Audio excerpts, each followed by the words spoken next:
Imagine yourself in the warmth of your bed, the gentle rhythm of your breath slowing with each passing moment. Tonight, we will drift back into a world centuries past, to a time where castles rose high above rolling hills, and the air was thick with the scent of earth and the quiet hum of distant lives. As you listen, let your thoughts settle like autumn leaves, floating gently into the past. In this episode, we will journey into the life of a woman whose story became the stuff of legend and mystery. Her name was Elizabeth Bathory, a countess whose name is etched in history, though the truths of her life and actions are as elusive as the mists that once shrouded her castle. Take a slow, deep breath as we begin our journey through the past. Segment 1, Daily Life Immersion, the Countess's World. Imagine yourself in the heart of 16th century Hungary.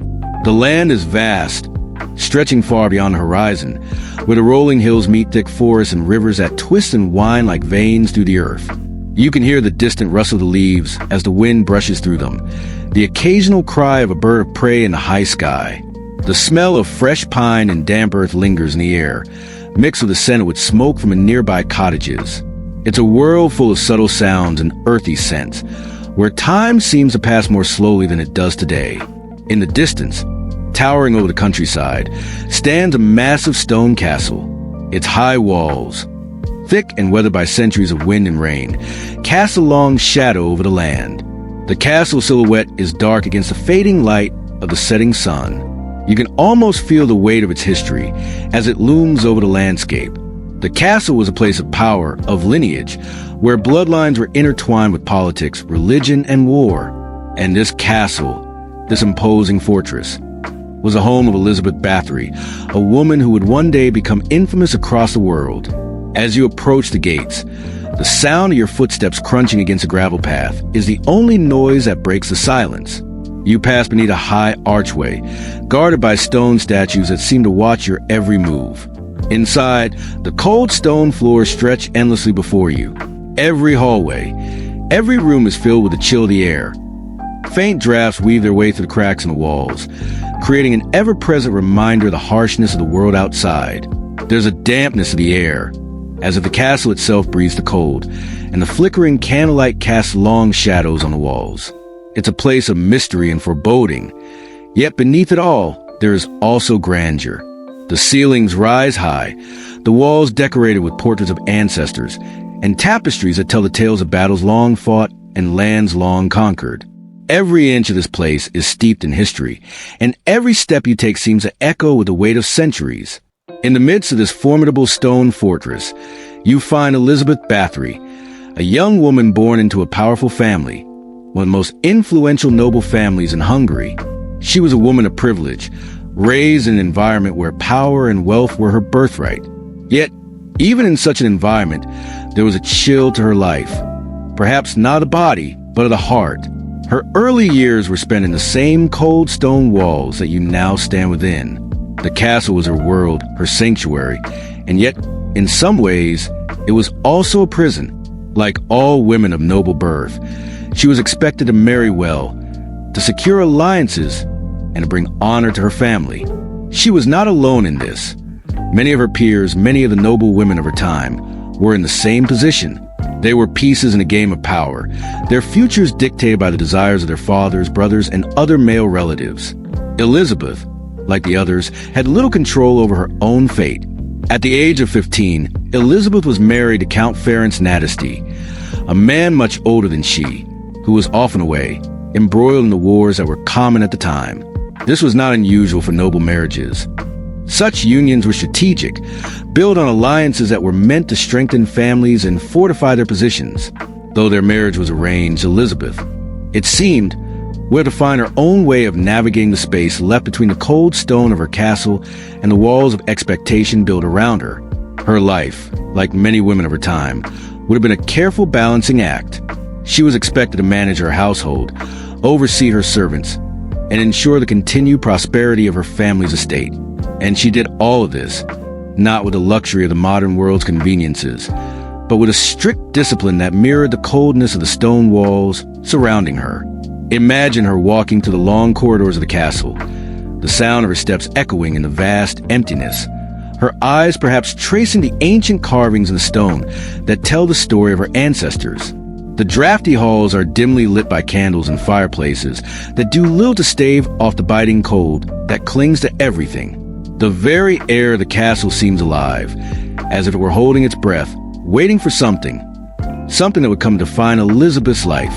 Her role as a noblewoman meant that she was expected to provide heirs, to carry on the family name, and to maintain the status of her house. But Elizabeth's life was far from the simple existence one might imagine for a woman of her position.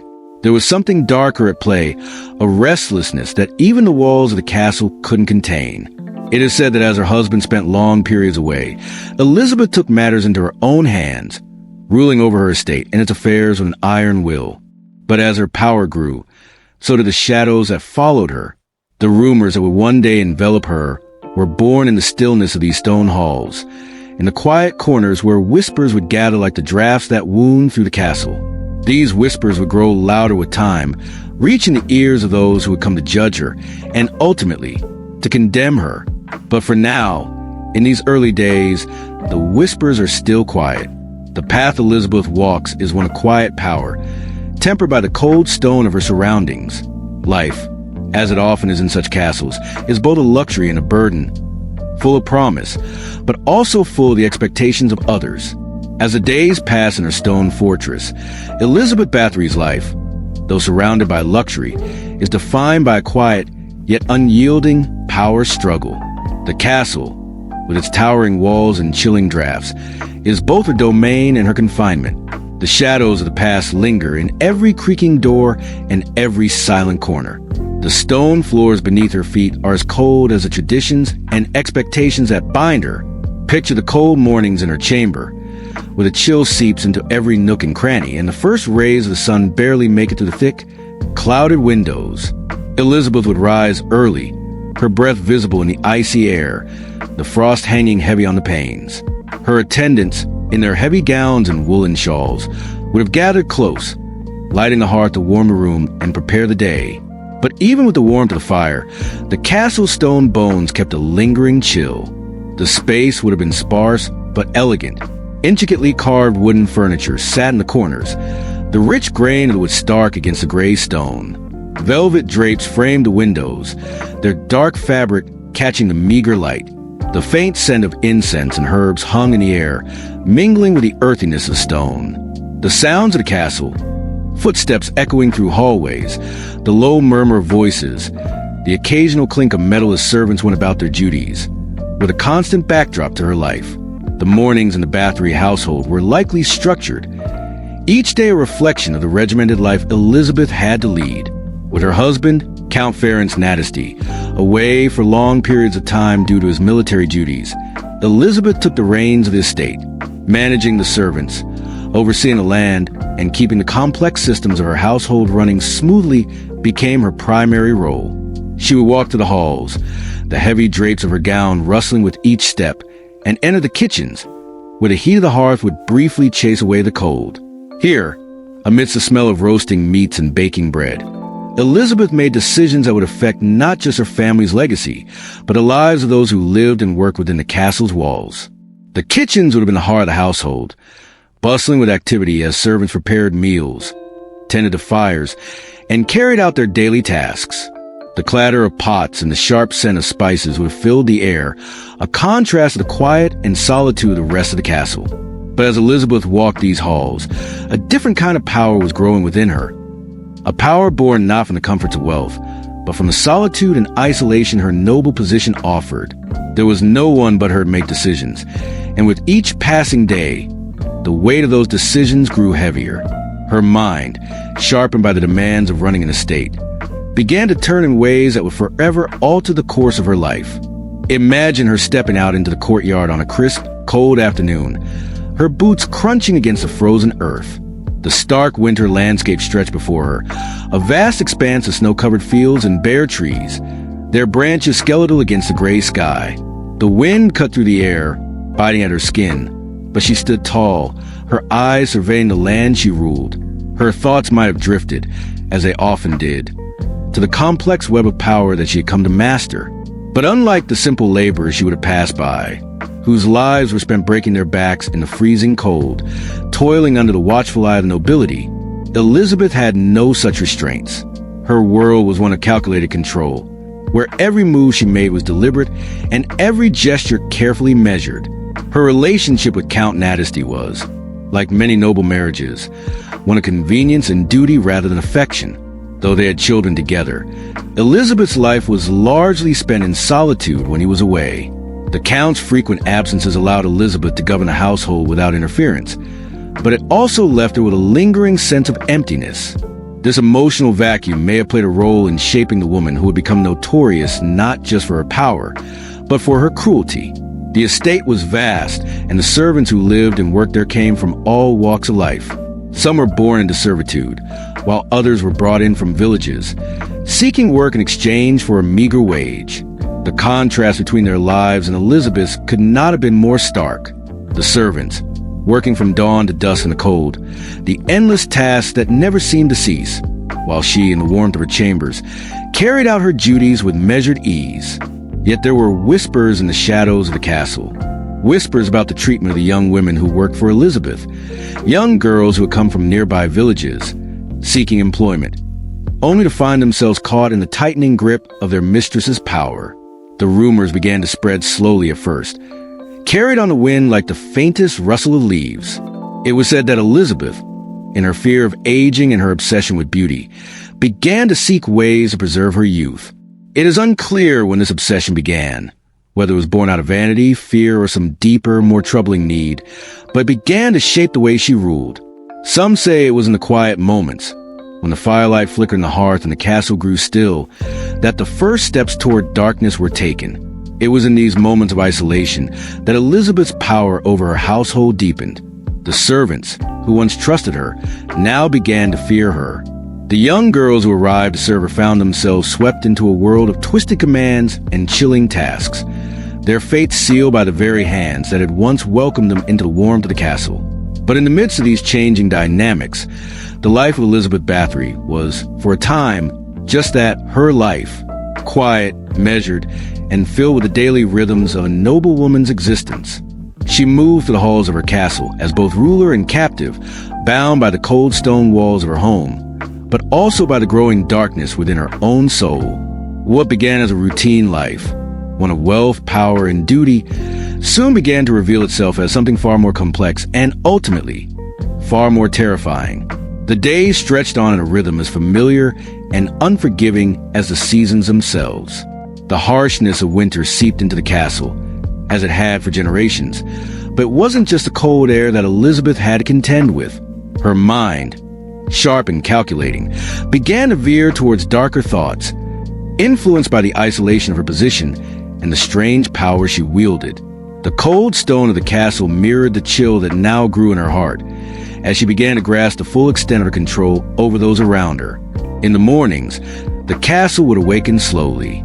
The kitchen staff would light the fire in the hearths, the aroma of boiling broth and fresh-baked bread filling the rooms as the day's work began. The servants would carry out their tasks in near silence, moving like shadows through the cold halls, their footsteps muffled by the thick, worn rugs that lay beneath them. For Elizabeth, these simple acts, life carried on in routine, became the backdrop to her growing sense of power.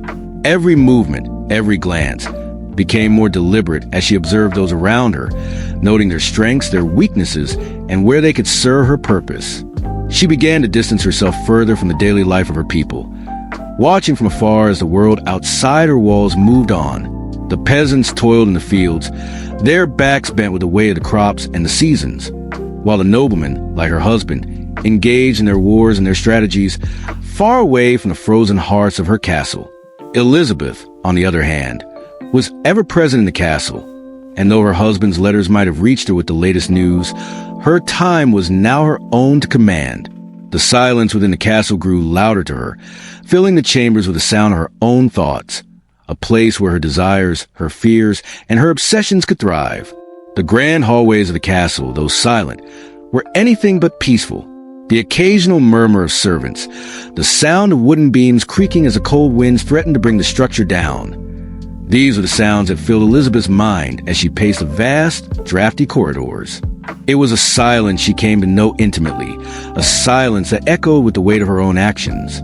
She had begun to focus more on the girls that came to her, daughters of peasants who arrived looking for work, their hopes high and their families' desperation palpable.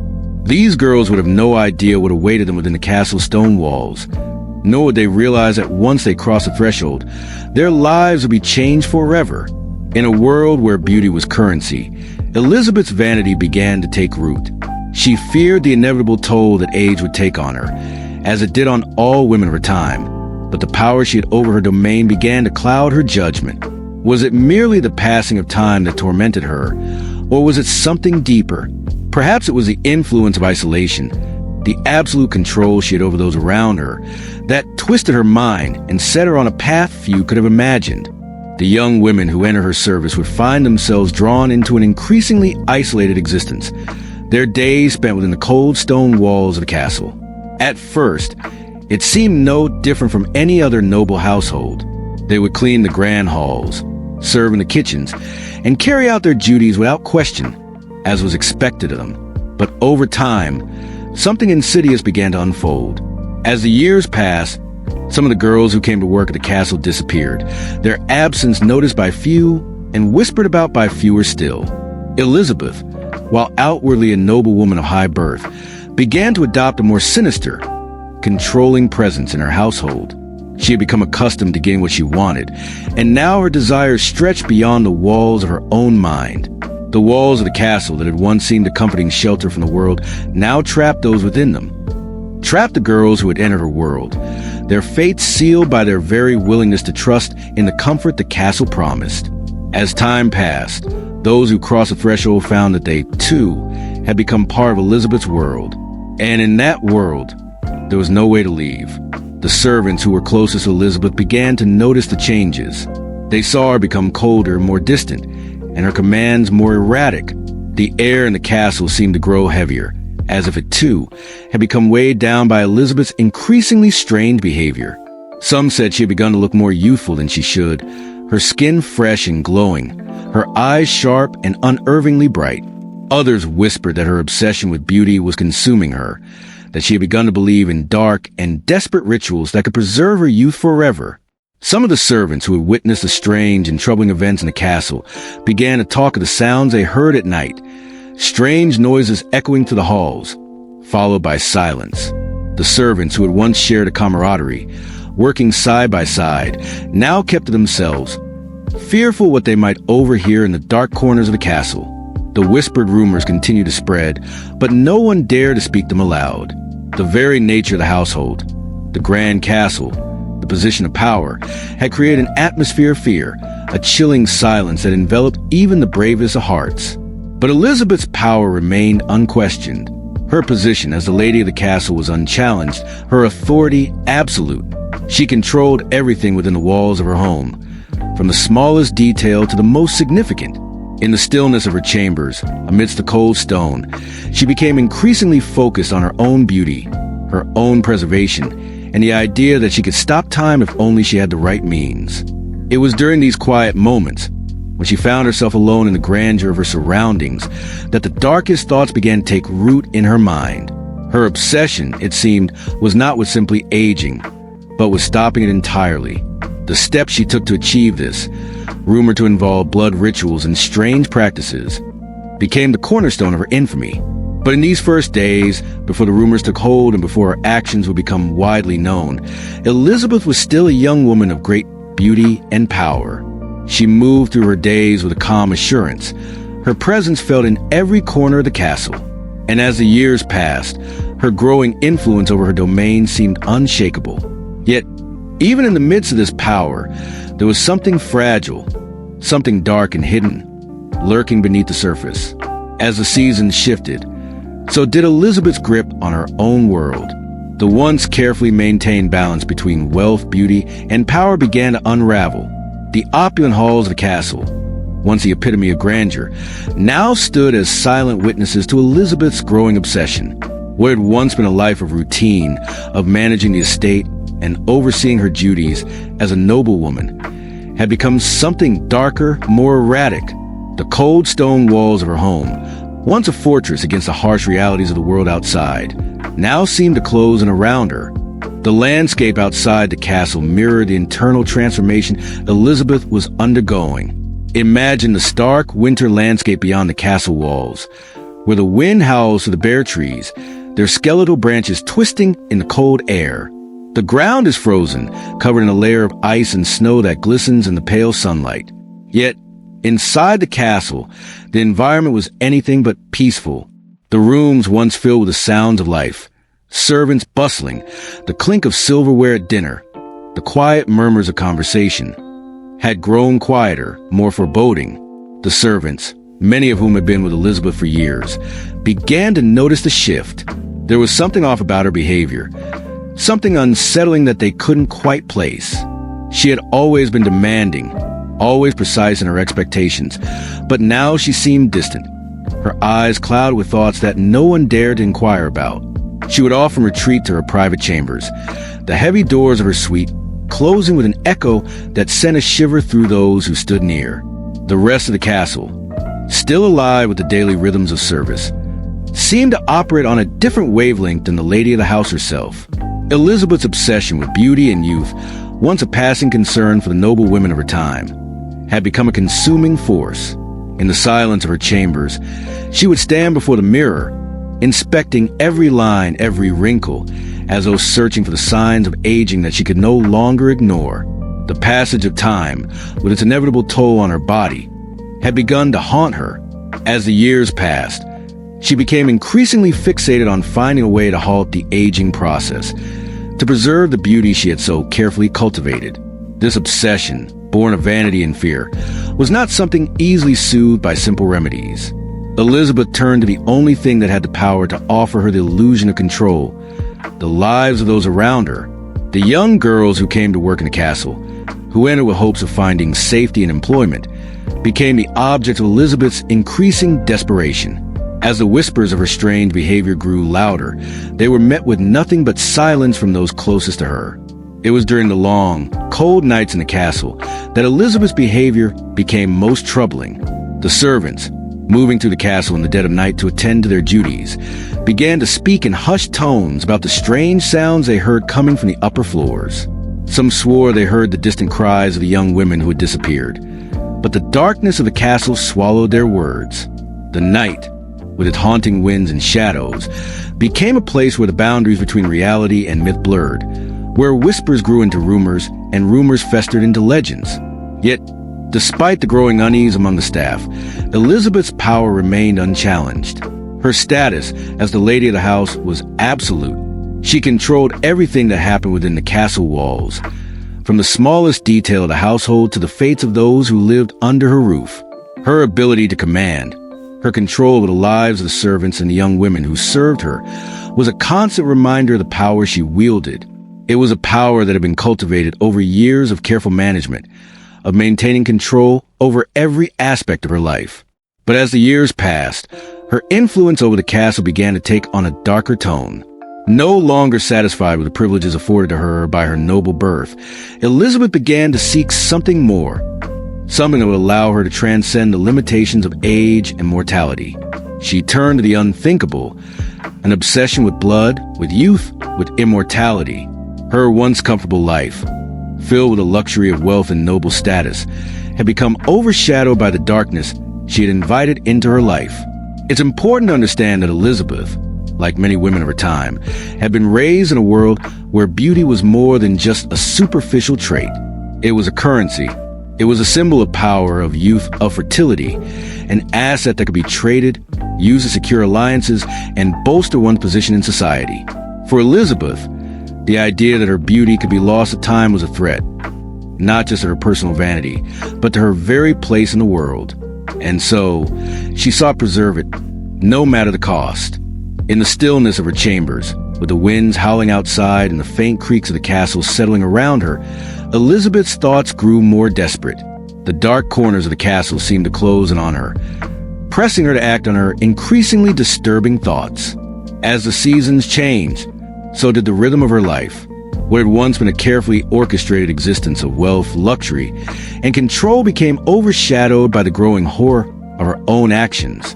And yet, As the castle stood tall against the winter winds, the world outside continued on, oblivious of the dark turn Elizabeth's life had taken.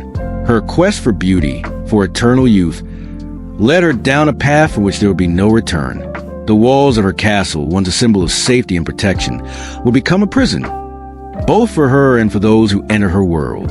The days, months, and seasons continued to flow, but within the cold stone walls of Elizabeth's castle, time seemed to move differently. Outside, the world changed with the turning of a year. Spring bringing a brief respite from the biting chill of winter, followed by the heat of summer and the fall harvest. But inside the fortress, the seasons had little meaning. It was a world caught in the perpetual twilight of Elizabeth's growing madness. Each day was a reflection of the one before it. Routine, repetitive, and laced with the weight of the choices she had begun to make. As the years passed, the Countess, once a figure of elegance and grace, began to slip further into isolation. Her obsession with beauty and youth deepened, and with it, her reliance on the power she held over those who worked for her. The servants, once loyal, began to keep their distance, speaking in hushed tones about the strange happenings within the castle. Yet, despite the growing fear, they dared not speak openly the truth they all felt lurking in the shadows. In the mornings, Elizabeth would be up before the sun had risen, her footsteps echoing in the silence of the castle as she made her way to the grand hall, her mind racing with the thoughts that kept her awake. The servants would carry on with their tasks, eyes downcast, eager to avoid her gaze. They had seen too much, heard too much, to remain unaffected by the changes they had witnessed. The once warm and inviting halls of the castle, where laughter and conversation had once filled the air, now seemed like hollow spaces, filled only with the faint sound of footsteps and the cold drafts that slipped through the cracks in the walls. But Elizabeth, in her desire to preserve her youth, had turned inward. She began to trust fewer and fewer people, relying only on those who would never question her, never dare to defy her commands. Her interactions with others grew colder, more clinical. She would offer no warmth, no kindness. She ruled with an iron fist, her will bent only on ensuring that her beauty remained untouched by time. The castle's interior became a place of chilling austerity, where every room seemed colder than the last, where every draft carried with a sense of impending doom. Yet even as Elizabeth's world grew smaller, more insular, she still wielded immense power. Her servants, her attendants, all remained in their places, bound by the strictures of their roles. They had no choice but to carry out her commands, even when those commands became increasingly strange and terrifying. The days turned into months, and the months into years, yet the castle, with its stone walls and drafty halls, remained unchanged, a monument to the isolation that had begun to define Elizabeth's existence. Outside, the world moved forward. Wars were fought, empires rose and fell, and the seasons continued their eternal dance. But within the cold, dimly lit rooms of the castle, the story of Elizabeth Bathory had already begun to take shape. Her quest for immortality, her obsession with beauty and youth, had already set her on a course that would forever alter the course of history. It was in the depths of the castle's shadowed chambers, where flickering candlelight cast strange, elongated shadows on the walls, that Elizabeth's darkest desires would come to fruition. The young girls who would enter her service, innocent and hopeful, would never leave the castle the same way they had come. Their lives and their deaths would be forever entwined with the dark legacy Elizabeth was creating. In her private chambers, with the flickering candlelight dancing in the cold air, Elizabeth would consider her next move. She would plan her actions carefully, for every step she took brought her closer to the realization that she was no longer the same woman who had once stood with confidence, beautiful and powerful, at the height of her youth. The fears of aging, of losing what she had so carefully cultivated, had driven her to a breaking point. In this cold, unyielding space, Elizabeth Bathory began to lose herself, her mind and body drawn toward a darkness from which there would be no return. The castle, once a place of beauty and grace, became a tomb of sorts. The servants, the girls, and even Elizabeth herself became trapped in its cold embrace. No longer a sanctuary, the walls of the castle now stood as silent witnesses to the twisted world Elizabeth had built for herself. A world where beauty, youth, and immortality were worth any cost. And so, the world outside continued, indifferent to the horror brewing within the castle's walls. the young girls who came to work for Elizabeth, innocent, hopeful, and unaware of the darkness awaiting them, would find themselves drawn into the nightmare of her obsession. With every passing day, the once luxurious, beautiful home became a place of cold power, where Elizabeth ruled with a distant cruelty, her grip on her household growing stronger with every passing moment. As the seasons continued to turn, Elizabeth's story became intertwined with darkness, and the legacy of her life became one of mystery, fear, and ultimately, a chilling historical reality. The whispers of her deeds, once soft and fleeting, would soon grow louder, and the legend of the Blood Countess would become a story that would echo through time, reminding us of the lengths to which one woman went to maintain power over time itself. Segment 2, Biography/Event, Elizabeth Bathory's Reign. The vast Hungarian countryside, painted in shades of green and gold, stretched out before you as you stepped out of the dim castle gates. Behind you, the cold stone walls of the Bathory family estate loomed, holding the weight of centuries and countless tales of power, wealth, and brutality. Elizabeth Bathory, once a young woman with hopes for a life filled with political intrigue, marriage alliances, and perhaps love, now stood at the height of her influence. She was a woman whose name would one day echo through history, but not in the way she might have imagined. Elizabeth was born into the powerful Bathory family in 1560. Her lineage was one of prestige and wealth, offering her a life of luxury from the very beginning. As a member of the nobility, she was well educated, trained in the arts of governance and household management, learning from the rich traditions of her family. Yet, like many women of her status during the Renaissance, Elizabeth's life was not entirely her own. Her fate was shaped by the strategic marriages and alliances made by her family. By the age of 15, Elizabeth was married to Count Ferenc Nadasdy, a man much older than she, but one with great influence, power, and an established position in Hungarian society. This marriage was typical of noble families in the 16th century. Alliances were formed not out of love, but for mutual benefit. Nadasdy, a soldier by profession, was often away at war, leaving Elizabeth to govern the vast lands and estates they controlled. During his absences, Elizabeth became the de facto ruler of her household and the land surrounding it. With power came responsibility, and with responsibility came the burden of control. Unlike many noble women who were confined to the domestic sphere, Elizabeth's role as the lady of the house was not just ceremonial. It was central to the smooth functioning of her estate. She was admired for her ability to manage both the business and political aspects of her holdings, and her reputation as a competent, strong woman spread quickly across Hungary. Imagine her walking to the halls of the castle, her footsteps echoing off the cold stone floors, surrounded by attendants who moved silently in her wake. The grandeur of the family estate, with its towering walls and intricate carvings, must have been a constant reminder of the power Elizabeth commanded. The house, though cold and dark, stood as a monument to her family's success. Elizabeth was the center of it all, the queen of her domain, ruling with quiet authority and elegance. Her beauty, too, was widely noted, adding to her charm and power. She was described by many as a woman of extraordinary looks, her fair skin, dark hair, and piercing eyes the very epitome of the ideal woman in Renaissance Hungary. As much as her beauty worked in her favor, also became a source of deep anxiety. Beauty, after all, was not just a gift. It was a commodity, something that could be used to her advantage or lost with the passing of time. As Elizabeth moved deeper into her role as a noblewoman, the expectations placed upon her grew.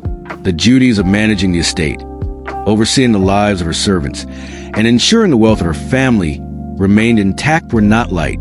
And yet, it is in these very responsibilities that Elizabeth would find the first seeds of her obsession. During the first years of her marriage, Elizabeth, although often left alone with the household, lived a relatively conventional life. She performed her duties, kept the household running smoothly, and waited for the return of her husband. However, as time passed, things began to change. Elizabeth's life was far from the simple domestic role expected of most noble women. Instead, she began to see herself as a central figure in a world of power, politics, and intrigue. Her wealth and status gave her access to things that others could only dream of. But it was not enough. Elizabeth was deeply concerned about maintaining her power and beauty, knowing that time, with its slow erosion of youth, was a constant threat. In an age when beauty was synonymous with power, Elizabeth feared the loss of her own. And it was this fear that began to shape her decisions, pushing her toward the darker path that would come to define her life. It's important to understand the historical context in which Elizabeth's story unfolded. Hungary in the late 1500s was a land marked by conflict. The Ottoman Empire was expanding into Europe, and Hungary was on the front lines of this battle. The wars between the Ottomans and the Habsburgs, as well as internal political struggles, created a volatile environment. These were times when power, wealth, and position were not guaranteed, even for nobility. Elizabeth's marriage to Ferenc Nadasdy was partly a result of these political tensions, as both families sought to strengthen their influence through their union. Yet, while Elizabeth was expected to support her husband's military endeavors and play the role of a dutiful wife, she also understood the importance of self-preservation. As the years wore on and her husband remained away, Elizabeth was left to manage their lands and estates alone. And with this responsibility came power. The power to control her household, to make decisions that affected the lives of those around her, and perhaps to shape her own fate. As her influence grew, so did her fears. Elizabeth's anxiety about aging and losing her beauty became an obsession. Some sources suggest that she believed that the preservation of her youthful appearance was not just a matter of vanity, but of survival. In her world, beauty was a form of currency, something that, once lost, could never be regained. There were rumors, whispered among the servants and the villagers, that Elizabeth had begun experimenting with strange remedies to maintain her beauty. Baths and herbal concoctions, elaborate facial treatments, and the use of cosmetics were all part of the effort to keep time at bay. But as the years passed and the pressure to retain her youth grew, these methods were no longer enough. Elizabeth's obsession soon turned darker. The young women who came to work in the castle began to disappear. The rumors surrounding her actions began to grow, though they were largely ignored at first. Her power in the region was unquestionable, and few dared to challenge her. But whispers in the shadows spoke of strange things happening behind the castle's walls. Disappearances, mysterious rituals, and unsettling silence. The death toll in the castle began to rise. Young girls who come to work as servants or maids in the castle were found dead, their bodies often discarded or hidden away. Some had reportedly been locked away in the castle's upper rooms. Others mysteriously vanished without a trace. But Elizabeth's reputation as a noble woman remained intact, her power untouchable. For years, no one dared question what was happening in the shadowed halls of the Bathory castle. The growing mystery of Elizabeth's actions would only deepen as more and more young women went missing. What began as rumors soon became an investigation. Local authorities, who had long heard whispers of Elizabeth's strange behavior, were forced to take action. The rumors of her obsession with youth and beauty became too pronounced to ignore. Eventually, Elizabeth's reign of terror would be brought to the attention of the King of Hungary, and the consequences of her actions would change her fate forever. As the story of Elizabeth Bathory's deeds unfolded, it became clear that she was no longer the same woman who had once ruled her estate with quiet competence. Her obsession with preserving her beauty had driven her to commit unspeakable acts. The beautiful, powerful woman who had once commanded respect and admiration now stood accused of unspeakable crimes. And though her power remained formidable, the foundation beneath her was crumbling, and the whispers that once filled the halls of her castle would soon be replaced with the loud, unrelenting force of truth.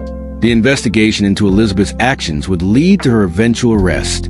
But the mystery of her life would continue to haunt Hungary and the world for centuries to come. Her name, long associated with power and wealth, would forever be linked to the dark legend of the Blood Countess, a title that would carry with the weight of history's darkest imaginings. As the years passed, Elizabeth Bathory's life began to change in ways that no one could have foreseen. Her actions, once carefully hidden behind the stone walls of her castle, began to surface. It was in these quiet moments of isolation in the dead of night that Elizabeth's obsessions grew stronger, and the whispers around her began to escalate. No longer content with just controlling her estate, Elizabeth was now focused on something far more primal: the preservation of her beauty, her youth, and ultimately, her legacy. But with this obsession came a descent into madness. Her reputation, at least in the eyes of the people who lived near her estate, was already shrouded in mystery. As the rumors about her bizarre behavior and the strange disappearances of young girls began to circulate, the first inklings of suspicion appeared. Yet, despite these early whispers, Elizabeth's influence remained absolute. She was a noble woman of immense wealth and power, untouchable by the common folk and protected by her noble status. Her wealth had allowed her to maintain control over her lands, her estate, and her household with a ruthless efficiency. She had no intention of relinquishing any of it, not even to the encroaching shadow of suspicion. At first, the evidence of her cruelty was subtle.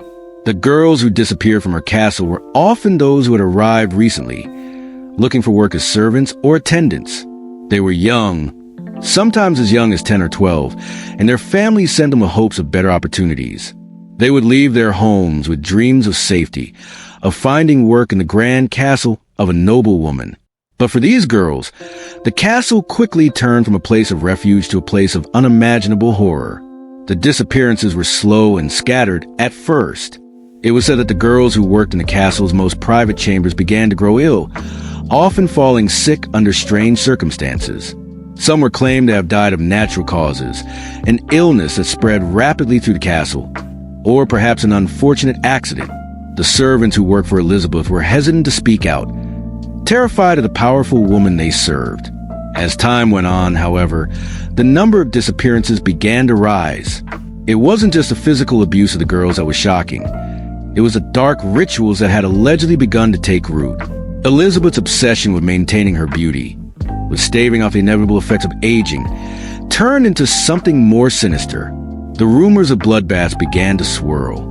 It was said that Elizabeth believed she could preserve her youth by bathing in the blood of young virgins, a horrific belief that would later become the cornerstone of her legend. Whether these claims were true or simply exaggerated, they fed the growing fear surrounding Elizabeth's reign. The servants, the local villagers, and even the local authorities were now beginning to notice patterns that couldn't be ignored. They spoke of strange noises coming from the upper floors of the castle, of the bloodstains on the floors that seemed to never fully wash away, and of the increasingly erratic behavior of the Countess herself. She would retreat into her private chambers for days at a time, emerging only to bark out commands and disappear once more into the shadows. But it wasn't until a local Lutheran minister named Istvan Magyari began to take notice that the rumors finally reached a tipping point. In 1602, Magyari reported the disappearances to local authorities. He had heard the whispers, seen the signs, and realized that something far darker than disease or misfortune was at play. By then, however, Elizabeth's power was so entrenched that the authorities were hesitant to act. Elizabeth was a noble woman, and nobles were rarely held accountable for their actions, especially when those actions were as secretive and well-protected as hers. Nevertheless, the complaints continued to mount. The missing girls, the strange behavior, and the rumors surrounding Elizabeth's strange rituals could no longer be ignored. In 1610, after several years of pressure from the local population, King Matthias II of Hungary ordered an official investigation into the Countess. A commission of inquiry was formed, and it was led by a man named Andras Korestry. As the investigation unfolded, the depths of Elizabeth's actions began to emerge. The evidence was damning. The bodies of young girls were found buried beneath the floorboards of her castle, hidden away in the walls. Some were still alive, their bodies covered in blood, their limbs bruised and broken. It was said that Elizabeth's personal servants had helped carry out her orders, luring the girls into her chambers with promises of safety and work, only to trap them in a cycle of terror and violence. The official records of the trial speak of brutal punishments, torture, and ritualistic bloodletting carried out by Elizabeth and her trusted accomplices. The full extent of the horror was almost beyond comprehension. Elizabeth, who had once ruled with such elegance and grace, had transformed into something unrecognizable. No longer was she a woman of poise and power. She was a monster, driven by fear and madness. Her obsession with maintaining her beauty had spiraled into a dark, twisted frenzy, where the lives of young girls became nothing more than tools to preserve her youth. The trial of Elizabeth Bathory was a long and painful process. The testimonies of witnesses were damning, and the evidence against her was irrefutable. Yet, despite the overwhelming evidence, Elizabeth's status as a noble woman allowed her to avoid a public trial. Instead, She was placed under house arrest in her own castle, confined to her chambers for the rest of her life. Her loyal servants and accomplices were arrested and put to trial, and many were executed for their roles in the gruesome acts that had been carried out in the castle. Elizabeth, however, never stood trial. She was, in the end, spared the public humiliation that might have been expected of someone of her stature. But she would never see the world outside her castle again. She was locked away in a small, cold room, far from the power she had once wielded so freely.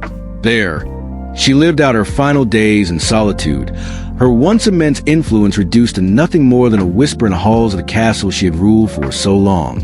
Her death in 1614 was, in many ways, an anticlimax, a quiet end to a life that had been marked by the violent pursuit of beauty and youth. But her legacy would live on, etched into the history of Hungary and the world, forever tainted by the horrific deeds she had committed in the name of preserving her own image. Elizabeth Bathory's trial and death did not mark the end of her story. Over time, the legend of the Blood Countess grew, her name forever linked to the darkest of tales. Writers, poets, and historians would embellish the facts of her life, turning her into a figure of terror and myth. In the centuries that followed, Elizabeth became a symbol of the dangers of unchecked power, of the destructive force of obsession, and of the darkness that can hide beneath the surface of even the most powerful and respected figures in history. Today, the story of Elizabeth Bathory remains one of the most chilling chapters in the annals of history. Her name is forever etched in the collective memory of humanity as a cautionary tale, a story of a woman who, driven by vanity and fear, destroyed the lives of countless innocent girls, all in the pursuit of eternal youth. But the truth, as with many legends, is often murky. Some historians argue that Elizabeth was a victim of a politically motivated conspiracy, a noble woman caught in the crossfire of a power struggle. Others insist that the evidence against her was undeniable, and that her crimes were as real as the dark legend that followed her. Regardless of the truth, Elizabeth Bathory's life remains a shadow in history, an indelible mark on the past, one that reminds us of the dangers of unchecked ambition, the fragility of power, and the dark, hidden forces that can shape a person's destiny. As the investigations into Elizabeth Bathory's actions reached their peak, the world around her began to unravel. The discovery of her cruelties, once buried beneath the layers of nobility and privilege, shattered the illusion of her life as a powerful, respectable countess. The fear, whispers, and rumors that had long circulated about her reign of terror were finally being confirmed by a growing body of evidence. Yet, even as the truth began to surface, the deeper question remained. How had such a woman, a member of the highest echelons of society, trusted, admired, and protected, descended so far into madness? And what did her story say about the nature of power, beauty, and corruption? As word of Elizabeth's crime spread, so did the sense of disbelief. It was inconceivable to many that a woman of her status, renowned for her beauty and her intelligence, could have turned into the monster the rumors painted her to be. After all, this was a woman who had been highly regarded in the royal courts, a woman admired for her elegance, her poise, and her ability to command attention. How could such a woman possibly transform into someone capable of unspeakable horrors? The answer lay in a deeper understanding of the time Elizabeth lived in, a world defined by the rigid expectations placed on noble women, where beauty was more than just a trait, but a symbol of power, strength, and influence. The Elizabethan era was a time when women were valued based on their appearances, their ability to bear heirs, and the strength of the alliances they formed. Youth and beauty were the currency by which one's worth was measured. And for a woman like Elizabeth, the loss of these qualities could mean the loss of everything. As the years went by, Elizabeth became obsessed with the notion of preserving her beauty at all costs. What began as an innocent attempt to slow the ravages of time turned into a dangerous obsession. Her fear of aging, the gradual loss of the power she had long enjoyed, pushed her to explore extreme methods. The body, once seen as a vessel of power and wealth, had become a battleground for Elizabeth's fear of time's inevitable progression. And it was this fear that led her to the most horrific and twisted extremes. The investigation into her actions exposed a labyrinth of dark secrets buried deep within her castle's stone walls. It was said that Elizabeth had begun to engage in rituals that involved not just blood, but the torture and death of young girls. Her power, once so carefully cultivated through her noble status, now seemed to have turned inward, directed not just at others, but at herself. She had become consumed with the belief that by shedding the blood of young virgins, she could maintain her youthful beauty. The fear that she would grow old, ugly, and irrelevant had driven her to commit atrocities beyond comprehension. The deeper the investigation went, the more troubling the revelations became. Elizabeth's servants, once loyal and obedient, were now speaking out. They told stories of the strange rituals Elizabeth had conducted in the dead of night, of her obsession with the blood of young women. Some accounts told of her dressing in elaborate gowns and sitting in her private chamber as her victims were brought before her. The girls, unaware of what awaited them, would be lured into the castle under the pretense of safety and employment. The rumor suggested that once inside, they were never seen again. The reports from the survivors were chilling. Some spoke of watching their fellow servants being dragged away in the dead of night, their screams muffled by the thick stone walls of the castle. Others told of finding bloodstains on the floors of the castle and of hearing strange noises emanating from the upper floors where Elizabeth had her chambers. But it wasn't just the physical abuse of these girls that made their accounts so disturbing. It was the ritualistic, almost ceremonial nature of Elizabeth's actions. The investigation revealed that Elizabeth had a particular ritual she believed would preserve her beauty. She believed that the blood of young, innocent girls held the secret to eternal youth. It was said that she would bathe in the blood of the virgins, hoping to absorb their youth and beauty through the very essence of their lifeblood. The very notion of such practices seems almost incomprehensible, yet the evidence was undeniable. Documents, testimonies, and the physical remains of the victims all pointed to the same dark conclusion. Elizabeth Bathory had become obsessed with the idea of staving off the inevitable and was willing to go to any lengths to achieve her goal. As the investigation continued, the authorities began to piece together the full scale of Elizabeth's crimes. They found that Elizabeth had been the mastermind behind a large network of servants and accomplices who helped carry out her gruesome plans. Her personal attendants were among the most loyal to her, having been complicit in the torture and deaths of the girls. Some of them were even found to have been directly involved in the killings, carrying out Elizabeth's orders and helping to conceal the bodies of the victims. The trial that followed Elizabeth's arrest was a spectacle, though it was not the kind of public spectacle one might expect for a woman of her stature. Elizabeth, despite the overwhelming evidence against her, was never put on trial in the traditional sense. Her noble status ensured that she would not face the same public shaming that a common criminal would. Instead, Elizabeth was placed under house arrest in her own castle, a prisoner of her own making. The authorities could not risk a public trial, as it would set a dangerous precedent for the powerful noble families of Hungary, and the political fallout could be catastrophic. The trial was instead a formality, and the final verdict was one of confinement. Elizabeth was sentenced to spend the rest of her life in a small, cold room, locked away from the world she had once ruled. She was not executed, but her life was effectively over. She would never again hold the power or influence she had once enjoyed, and she would never again be the beautiful, admired figure she had once been. The woman who had once commanded armies, influenced kings, and controlled the fate of her subjects was now nothing more than a prisoner in her own castle, a shadow of her former self. Her accomplices, the servants and guards who had helped her carry out her twisted schemes, were not as fortunate.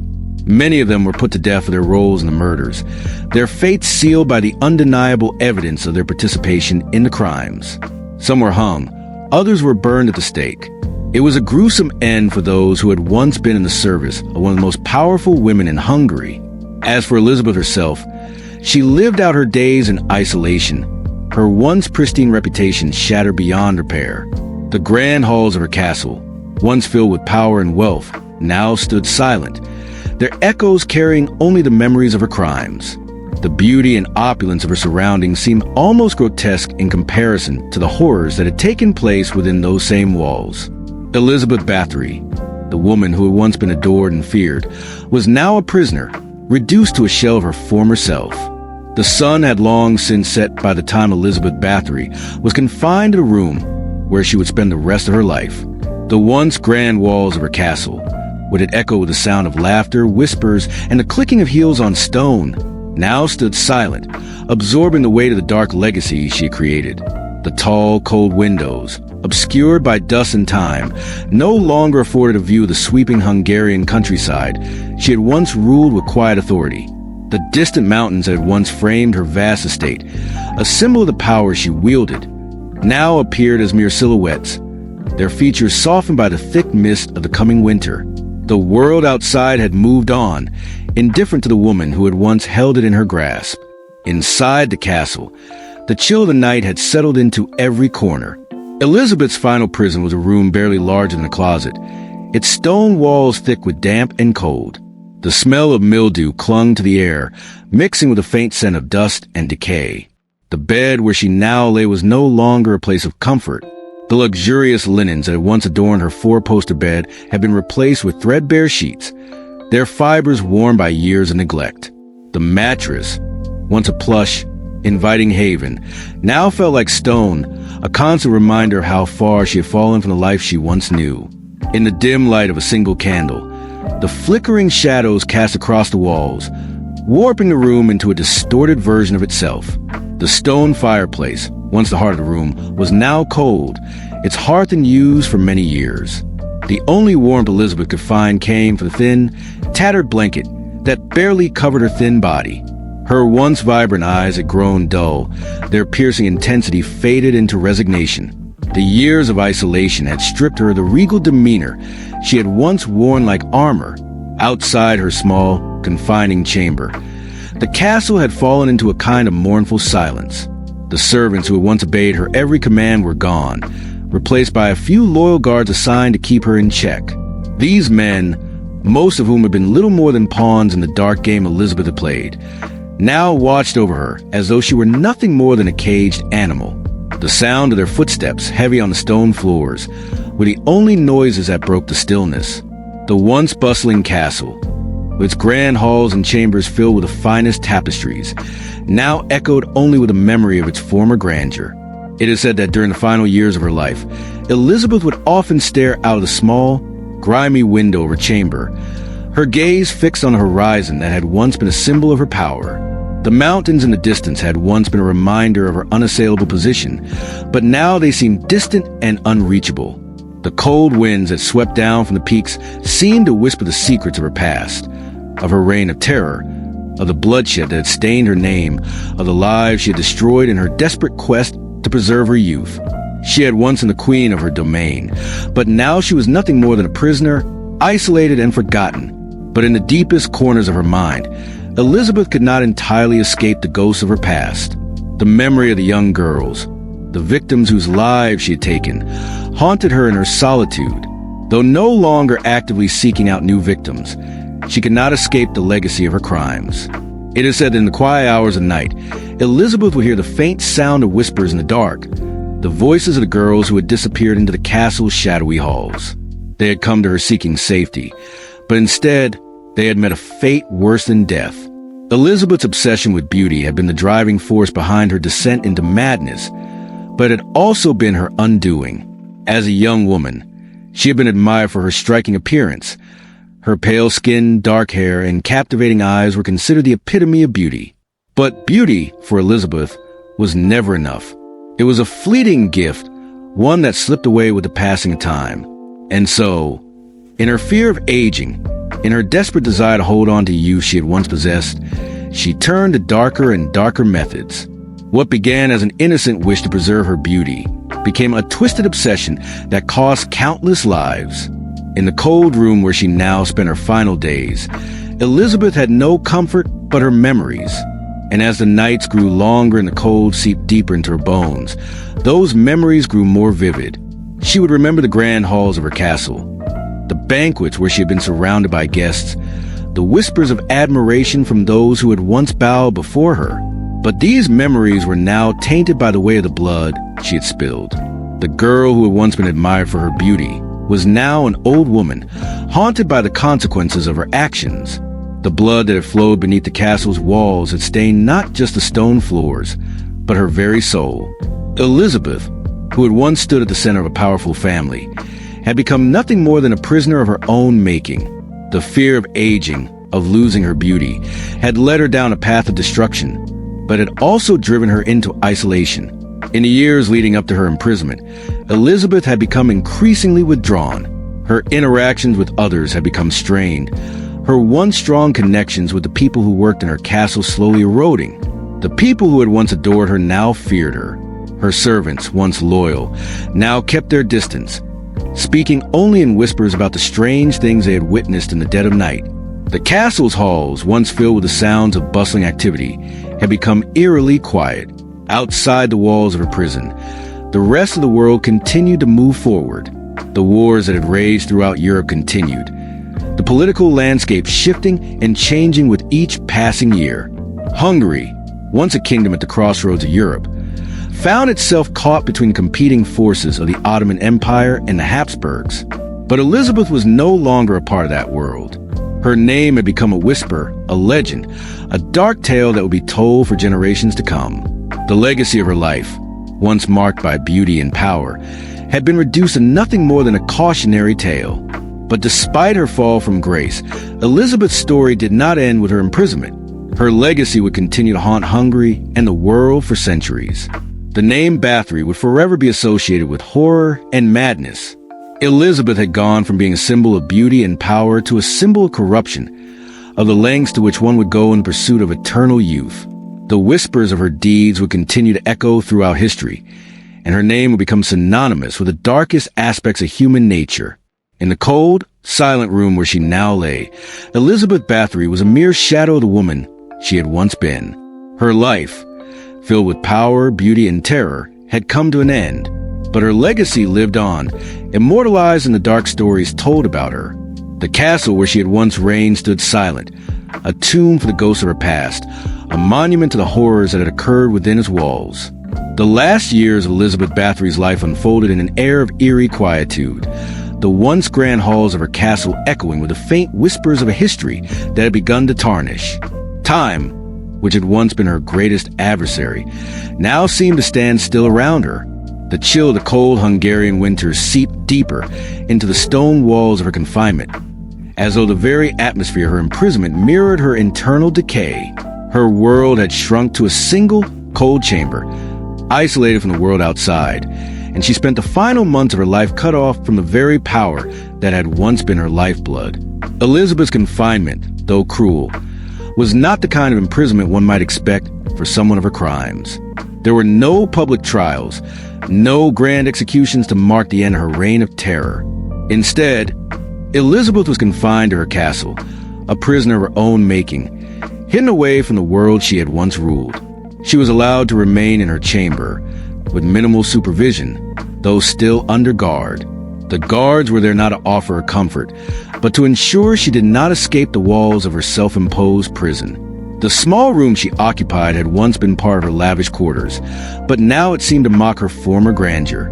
The elegant tapestries that adorned her walls, depicting scenes of aristocratic life and heroic battles, had long since faded, their colors dull and their edges frayed. The once polished oak furniture had grown worn with time, its carvings obscured by dust and neglect. The only light in the room came from a single, flickering candle that cast long shadows across the walls, stretching out like dark fingers that reached into every corner. The air within her room was thick with the scent of mildew and the dampness that came from the cold stone walls. The fires that once roared in the hearth now lay cold, leaving the room frozen and inhospitable. It was in this bleak, solitary environment that Elizabeth spent her remaining days, a woman who had once commanded armies, controlled vast estates, and held the power to shape the fates of many, now reduced to nothing more than a forgotten prisoner. Elizabeth's imprisonment was not a punishment in the traditional sense. It was not the kind of confinement that would have broken her spirit. Instead, it was an eerie kind of stillness, an endless waiting that mirrored the horrors of her past. While her body remained intact, her soul seemed to wither within her, a hollow echo of the woman she had once been. The psychological torment she must have experienced is almost beyond comprehension. Her days were spent alone, her once ordered life now reduced to hours of solitude, broken only by the occasional appearance of her few remaining attendants. These attendants, once her loyal servants, now seemed to be little more than witnesses to her degradation. They had seen too much, heard too many rumors, to remain unaffected by the darkness of her reign. Despite the chilling isolation that defined her last years, Elizabeth was still a countess, still a woman of nobility, even in her fall. The ghost of her former power lingered in the castle's stone halls, like a distant memory that refused to die. Yet it was not enough to protect her from the consequences of her actions. The whispers of her brutal acts, once dismissed as mere rumors, had become irrefutable fact, and the people who had once admired her now looked at her with contempt. The passing of the years did little to ease the burden of her crimes. Elizabeth's mind, once sharp and calculating, was now clouded by her isolation. It said that during these years, her physical appearance deteriorated, the once glorious beauty she had so desperately tried to preserve fading with the passage of time. Her hair, once dark and lustrous, turned gray, and her skin, once the epitome of youthful perfection, became pale and wrinkled, the ravages of age creeping despite her earlier efforts to stop them. It is said that she would stare into a cracked mirror, searching for remnants of the beauty she had clung to for so long, only to see the cruel reality of aging staring back at her. The psychological toll of her life must have been immense. The fear that had driven her to commit such heinous acts, fear of losing her beauty, her power, her place in the world, was now no longer a distant threat, but a lived reality. The very thing she had tried to outrun, time itself, had caught up with her. There was no escaping it. And as the nights grew colder and the wind howled through the cracks in the walls of her prison, Elizabeth must have known that she would never regain the life she had once taken for granted. Outside the castle, the world continued to change. The political landscape of Hungary was shifting as the Ottoman Empire and the Habsburgs continued their centuries-long struggle for control. Wars raged in the countryside, and empires rose and fell. Yet, within the walls of Elizabeth's castle, the world had stopped moving. The air was still, frozen in time, as though the castle itself were caught in a moment of suspended animation. The once vibrant world of Elizabeth Bathory, the world she controlled with such precision and grace, was now little more than a fading memory. Her eventual death in 1614, after 4 years of isolation, came as a quiet, almost anticlimactic end to the story of a woman whose life had been marked by such intensity. The woman who had once been feared, admired, and envied by all who had lived a life defined by power and beauty, now faded away in obscurity, her body left alone in the cold, damp room she had called her prison. Elizabeth's death was marked by neither a grand funeral nor a ceremony befitting her noble status. The details of her final moments remain a mystery, as the few who were still loyal to her were unwilling or unable to speak of what happened in the final hours of her life. After her death, Elizabeth's story did not fade away quietly. Far from it. Instead, her name became synonymous with horror and madness. The reports of her crimes, her obsession with youth and beauty, and the strange rituals she had carried out in her castle spread quickly, fueling the legend of the Blood Countess. The details of her actions were exaggerated over time, each retelling adding layers of darkness and terror to the already horrific reality of her deeds. As the years passed, Elizabeth's name became a byword for cruelty and madness, her legacy forever intertwined with the stories of the young girls whose lives she had taken in her quest for eternal youth.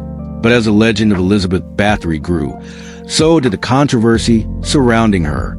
Some historians argue that Elizabeth was a victim of a politically motivated conspiracy. They claim that her fall from grace was not entirely her own doing, but rather the result of a power struggle within Hungary's nobility, where rivals sought to bring her down to seize her wealth and lands.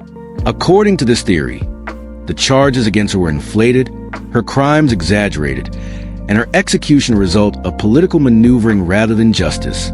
But whether Elizabeth was a victim of a political conspiracy or a madwoman who truly believed in the rituals she carried out remains a matter of debate. One thing is certain, her legacy is one of darkness.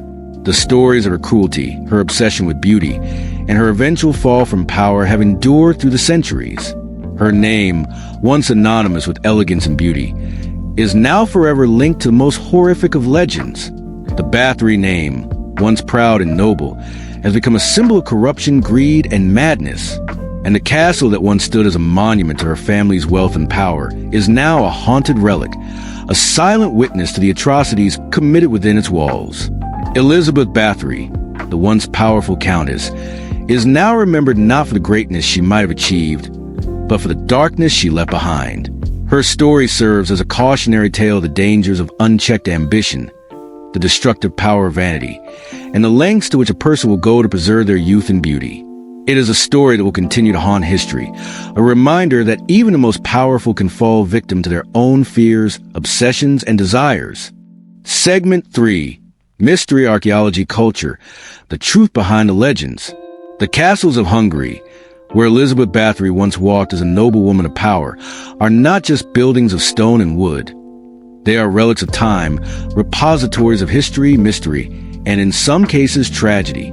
Standing amidst these ancient walls now, centuries after Elizabeth's fall, one can still feel the weight of her legacy in the dampness of the air, the creaking of the wooden beams, and the oppressive silence that clings to the stone corridors. The truth behind Elizabeth Bathory's life, and especially her final years, remains a complex and often contradictory story, one buried in layers of history, myth, and the shifting sands of time. To truly understand the full extent of Elizabeth's story, we must not only delve into the facts of her life, but also the cultural and historical context that shaped both her reign of terror and the legends that grew around her. The investigation into her crimes was not a simple matter. It became a web of mystery, politics, and superstition. What really happened within the walls of her castle, and how much of her story, passed down through centuries, is distorted by the myths that have accumulated over time. The historical context: Hungary's shifting political landscape. At the time of Elizabeth Bathory's rise to power and eventual fall, Hungary was a land of constant political turmoil. Situated at the crossroads of Europe, it was a region that saw conflict between the Ottoman Empire and the Habsburg monarchy. This backdrop of warfare and instability significantly influenced the life of every noble family, and Elizabeth's was no exception. Her marriage to Count Ferenc Nadasdy, a man of military rank, placed her firmly in the world of military strategy, alliances, and political maneuvering. In the late 16th and early 17th centuries, Hungary was deeply divided. The Habsburgs controlled the western part of the country, while the Ottoman Empire had a strong presence in the southeast. Wars and raids were constant, and many noble families were forced to maintain armies to protect their land and preserve their status. Elizabeth's husband, Ferenc, was often away fighting in these wars, leaving her in charge of their vast estates and the day-to-day operations of their domain. This gave her a level of autonomy that many women of the time did not enjoy.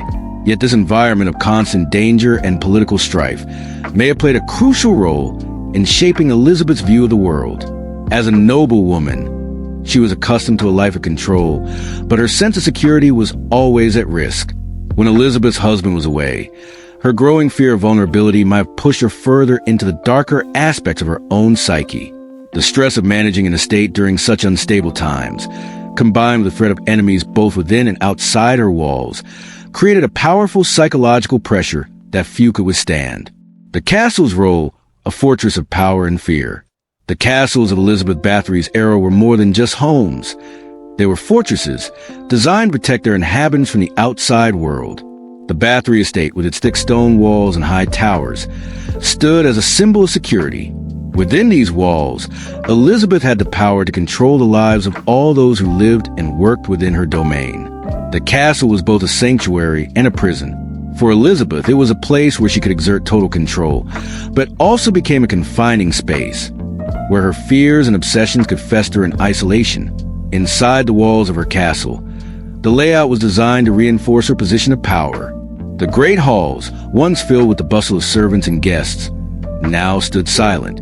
The walls, lined with portraits of her ancestors, gazed down upon her, as if reminding her of the legacy she had inherited and ultimately tarnished.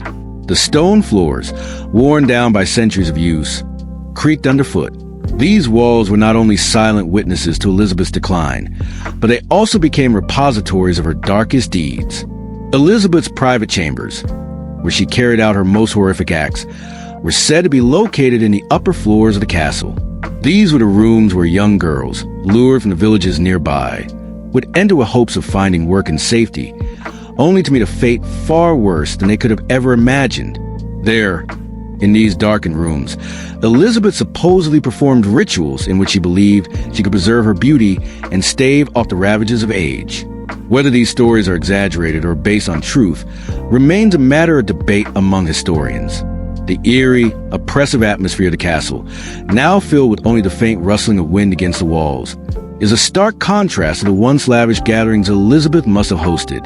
The grand banquet halls, which once resounded with the sounds of conversation and laughter, were now abandoned.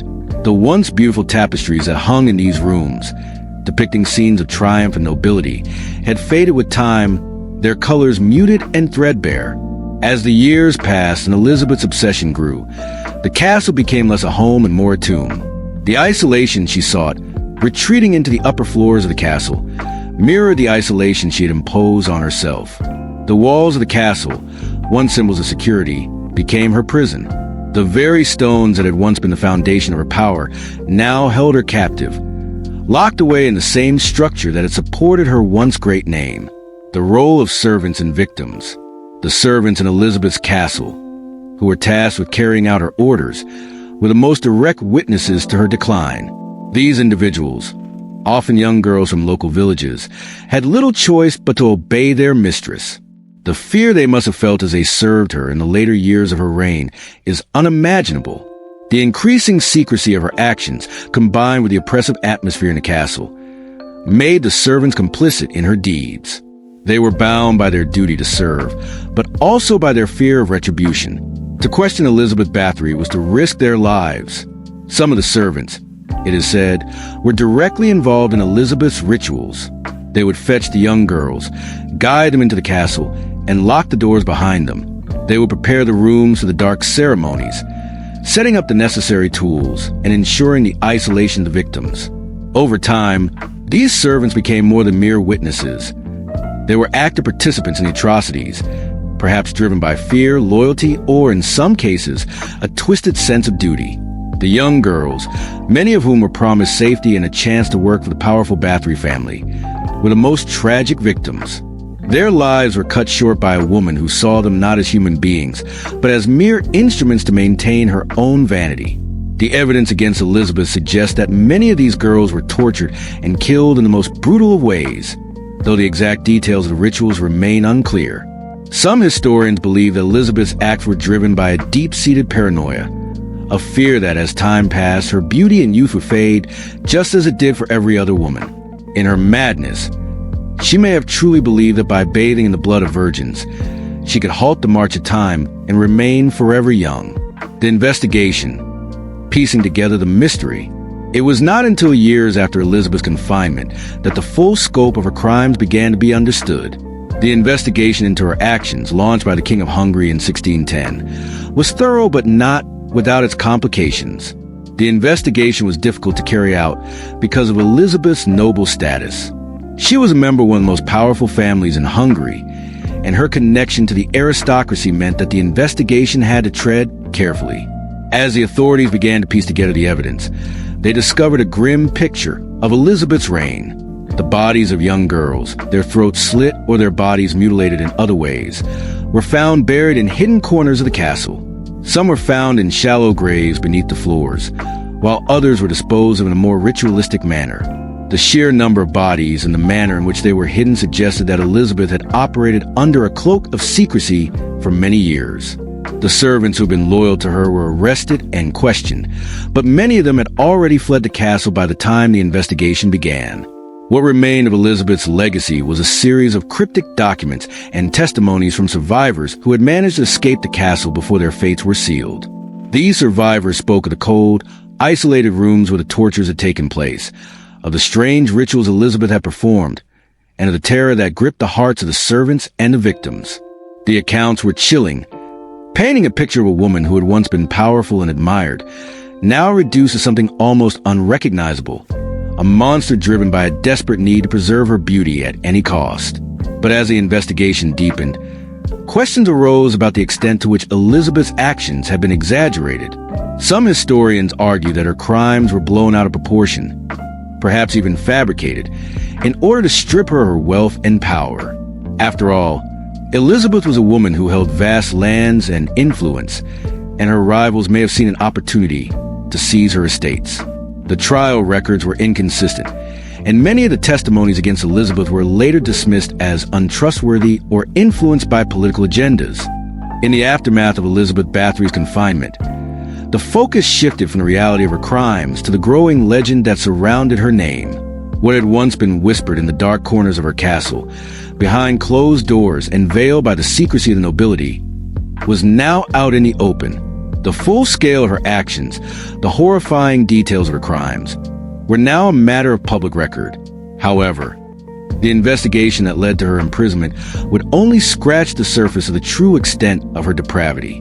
It is here, in the murky waters between truth and myth, where Elizabeth's story began to transform into the larger-than-life legend of the Blood Countess. The rise of the legend, from victim to villain. While the facts of Elizabeth Bathory's actions were harrowing enough, what truly cemented her place in history was the myth that grew around her. The mysterious woman who had ruled over her castle with an iron will and a cruel desire to preserve her beauty became a figure of terror, and her name became synonymous with unrestrained violence. But what was the truth behind the myth, and how did the legend of Elizabeth Bathory take shape? As the investigation concluded and Elizabeth was confined to her castle, the stories of her deeds spread throughout Hungary and beyond. The atrocities that had once been confined to whispers within the castle walls were now retold in hushed tones across Europe. Elizabeth's name became a symbol of cruelty, and as stories spread, her image became ever more monstrous. It wasn't long before she became a symbol of the destructive power of vanity, a cautionary tale about the lengths to which a person would go to avoid the inevitable ravages of time. The myths surrounding her actions began to evolve over centuries. The initial reports of the bloodbaths, the ritualistic tortures, and the violent deaths of young girls, while shocking, were not enough to sustain a legend. No, it was the additions, the supernatural elements, that truly captured the imagination of future generations. By the 18th and 19th centuries, the notion of Elizabeth bathing in the blood of virgins became firmly entrenched in her legend. While there is no concrete evidence that Elizabeth ever engaged in such rituals, the idea that blood could preserve you took root in the popular imagination. Writers, poets, and artists began to embellish her story, turning her from a mere murderer into a vampire-like figure, a woman whose thirst for you could only be quenched by the lifeblood of the innocent. This image of Elizabeth as a bloodthirsty creature, a woman who sought eternal youth at the expense of others' lives, became the dominant portrayal of her character. Over time, the legend of Elizabeth Bathory became tied to the folklore of Eastern Europe, where myths of vampirism and blood-drinking creatures were already deeply embedded in the cultural consciousness. She was no longer just a noble woman gone mad. She was an almost supernatural figure, a dark queen whose name would live on through the centuries as the embodiment of female cruelty and power. Archaeology and the search for evidence. While the legends surrounding Elizabeth Bathory were spreading like wildfire, the archaeological community began to take an interest in the factual evidence of her life. The search for her true story, the quest for concrete details of her reign of terror, led to renewed investigations into the Bathory family estate and the surrounding areas. Archaeologists, historians, and forensic experts would revisit the sites connected to her life, hoping to uncover more physical evidence that could either validate or debunk the myths surrounding her actions. Excavations of the Bathory family estate, where Elizabeth lived and ruled, have been conducted in the years following her death. These investigations, while not yielding definitive evidence of her crimes, have nonetheless provided valuable insights into the environment she inhabited. The remains of servants, those who were her unwilling accomplices in her dark rituals, have been uncovered in various locations around the castle. These findings, while not conclusively tied to Elizabeth herself, suggest that there were, indeed, sinister goings-on within the walls of the Bathory estate. Human remains found in hidden rooms, concealed beneath the castle floorboards, indicate that people were dying in a manner far removed from the ordinary course of life.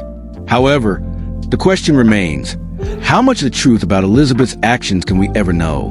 While the forensic evidence unearthed at her estate may provide clues, it cannot fully answer the question of her motivations, her mental state, or the extent to which she was driven by delusions. Even the testimony of those who witnessed her actions, most of which was collected after her arrest, must be taken with caution, as much of it was influenced by the political climate of the time and the increasing power of those who sought to strip Elizabeth of her wealth and status. The lack of direct evidence of the bloodbaths, though, means that the supernatural aspects of her legend remain just that, legendary embellishments. The idea that she bathed in the blood of virgins, while popularized by later writers, has no solid grounding in historical fact. The most concrete evidence of her crimes revolves around the brutal treatment of young women who worked at her castle, many of whom were subjected to physical abuse and murder. But whether these acts were tied to some ritualistic belief in the preservation of youth is unclear. The cultural impact of Elizabeth's story. Despite the uncertainty surrounding the true nature of her actions, the story of Elizabeth Bathory has had a profound impact on European culture. Her name became a symbol of unchecked power, corruption, and the perils of vanity. Throughout the centuries, she has been a figure both feared and revered, a dark mirror of the desires and fears that plague both the aristocracy and the common people. Her story resonated most strongly with the growing fears of women in positions of power. Elizabeth Bathory's rise to prominence had been fueled by her beauty, her intellect, and her noble birth, qualities that made her a potent figure in the eyes of her contemporaries. But her downfall was a result of her obsession with these very qualities. The message of Elizabeth's story, therefore, became a lesson in the dangers of power and vanity for women, particularly women who had the audacity to step outside of the expected roles of their gender. By the 18th century, Elizabeth Bathory had already been turned into a monster in the minds of many. Writers in the Gothic tradition seized upon her life as fodder for their tales of madness, cruelty, and the supernatural. She became the archetypal madwoman, a figure of terror who lurked in the shadows, waiting to pounce on the innocent. Her name was invoked in stories of horror and dread, where her bloodthirsty nature was amplified and given a supernatural twist. Elizabeth's name became synonymous with cruelty, a dark reminder of what could happen when power and vanity went unchecked. Modern-day legacy and continued fascination. In the 20th and 21st centuries, Elizabeth Bathory's story has continued to captivate people across the world. Her legacy has been retold in countless books, films, and documentaries, where the line between fact and fiction has become increasingly blurred. While the historical facts of her life are still debated, her place in popular culture is firmly established as a symbol of the dangers of power, obsession, and the pursuit of eternal youth. The fascination with Elizabeth Bathory also reflects a larger societal anxiety about the relationship between women and power. In modern times, her legend has been re-examined through the lens of feminist criticism, with some arguing that she was a victim of political manipulation, while others contend that her actions were driven by the same forces that shaped many men in power: fear, control, and a desire to maintain dominance. For many, Elizabeth Bathory represents both a cautionary tale and a symbol of female empowerment gone awry. Her strength, when corrupted, leading her to commit unimaginable acts. Her story has also sparked significant archaeological interest. The exploration of her life, her castle, and the remnants of the world she once inhabited continues today. Whether or not new findings will offer more clarity on the true nature of her actions is still uncertain. But the enduring fascination with Elizabeth Bathory's life and crimes remains as strong as ever. The castle where Elizabeth Bathory once ruled, now a historical site and a place of legend, stands as a reminder of the dangers of unchecked ambition, the consequences of vanity, and the dark power of myth. Though the true extent of her crimes will likely never be fully known, her story has become an indelible part of cultural history, a haunting, tragic figure that continues to spark both fear and curiosity in the hearts of those who learn her name.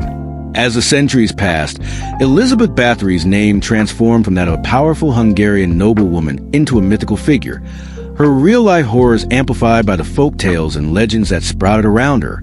Her story became something far beyond the confines of the castle she once ruled, growing into a symbol of everything that terrified the common people. The abuse of power, the darkness that could lie hidden beneath the veneer of nobility, and the lengths a person might go to preserve their own image.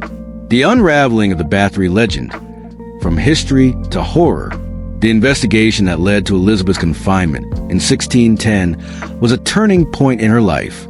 While the facts surrounding her actions were appalling enough, it was the distortions, embellishments, and myths that began to arise almost immediately after her fall from grace that would forever cement her as a figure of legend. The most chilling of these myths, those of her bathing in the blood of virgins, was a story that became entrenched in the public imagination, despite there being no direct evidence to support it. This narrative, which was later exploited by writers and artists, fused with existing folklore of blood-drinking vampires in Eastern European culture, tying Elizabeth's name to dark, supernatural themes. While the historical documents from the time of her arrest and trial largely focus on her cruelty towards young girls, the myth of her drinking their blood began to overshadow any factual accounts of her life.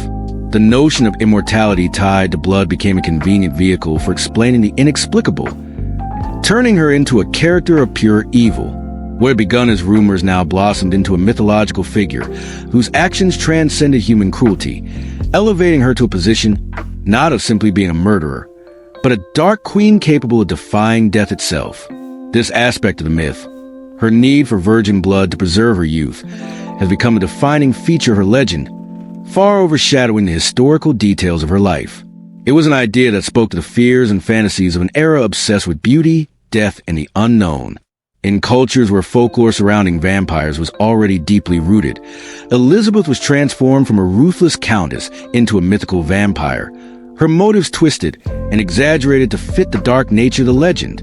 The fact that Elizabeth had been a woman who controlled a powerful estate, her own independent power as a noblewoman, only fueled a narrative that she had transcended the limits of mortality in an effort to maintain her position of power. The supernatural symbolism in the Elizabeth Bathory myth. The supernatural elements of Elizabeth's legend became a fascinating aspect of her cultural legacy. One of the earliest literary works to feature Elizabeth Bathory as a central figure was the 19th century Gothic novel, The Bloody Countess by the Hungarian writer Countess. Countess's depiction of Elizabeth as a vampire-like character who drank the blood of virgins became one of the most widely read versions of the story, influencing generations of writers and artists who would use her image as a symbol of unchecked feminine power turned monstrous. In these stories, Elizabeth's beauty was both her greatest asset and her curse. The legends around her suggested that her obsession with beauty, youth, and power were so consuming that she would resort to any means necessary to preserve her physical appearance. In this regard, she became a symbol of both the power and the danger of feminine allure. Her image was often contrasted with the figure of the femme fatale, an archetype of a woman who seduces, manipulates, and destroys those around her, ultimately paying the price for her actions.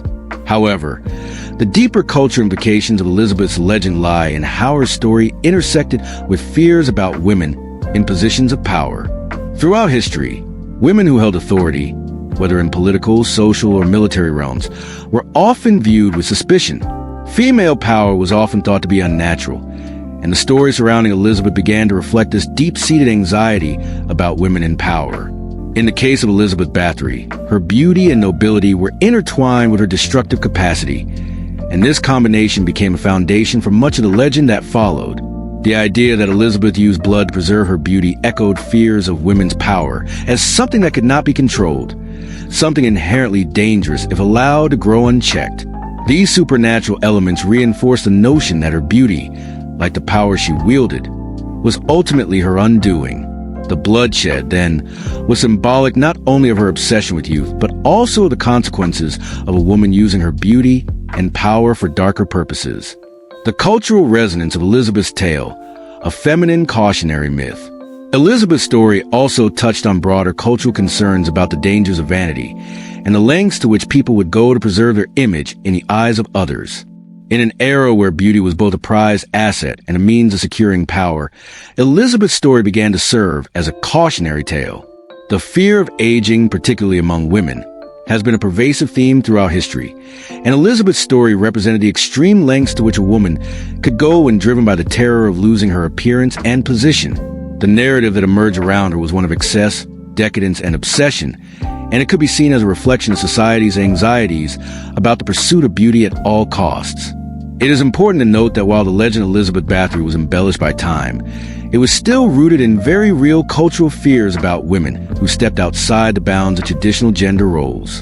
In her obsessive quest for eternal youth, Elizabeth became both a symbol of feminine power and its terrifying consequences. As the legend of Elizabeth grew, she was frequently portrayed as a woman whose beauty and power were so extraordinary that they inevitably led her down a path of destruction. This portrayal fed into the archetype of the tragic woman, a figure who, through her own vanity and ambition, brings about her own demise. As much as Elizabeth became a figure of terror, she also became a tragic symbol of the perils of women who dared to seek power beyond the prescribed limitations of their gender.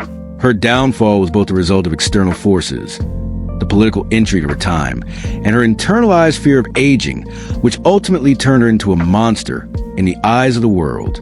The archaeological search for the real Elizabeth Bathory. While the legends of Elizabeth Bathory continue to capture the imagination, there remains significant interest in uncovering the truth behind the myths.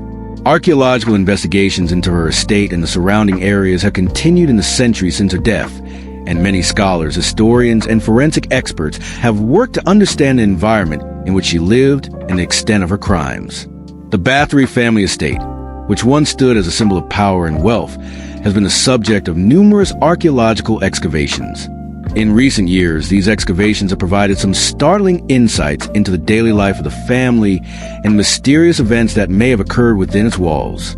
While no conclusive evidence has been found to support the most extreme aspects of the Bathory legend, the physical remnants of the estate, hidden chambers, secret rooms, and the remains of those who lived there paint a chilling picture of a woman whose actions left a permanent mark on history.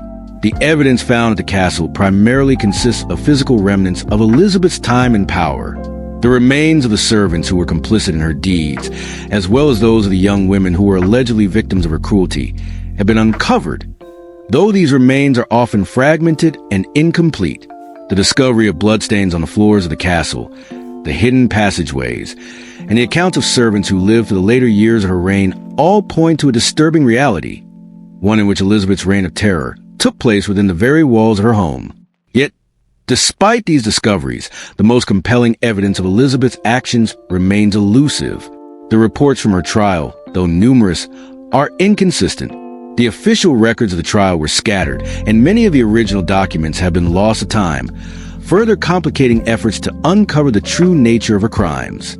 Historians continue to debate whether Elizabeth was truly as monstrous as the legend suggests, or whether she was a victim of a political conspiracy.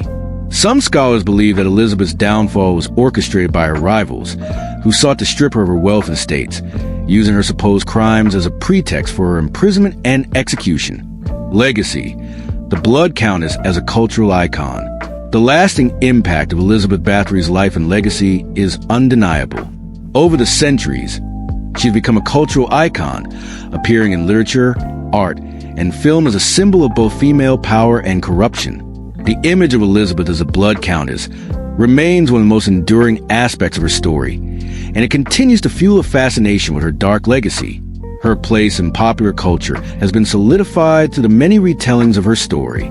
Movies, books, and even songs have been inspired by her life, and her legend has been continuously reinterpreted.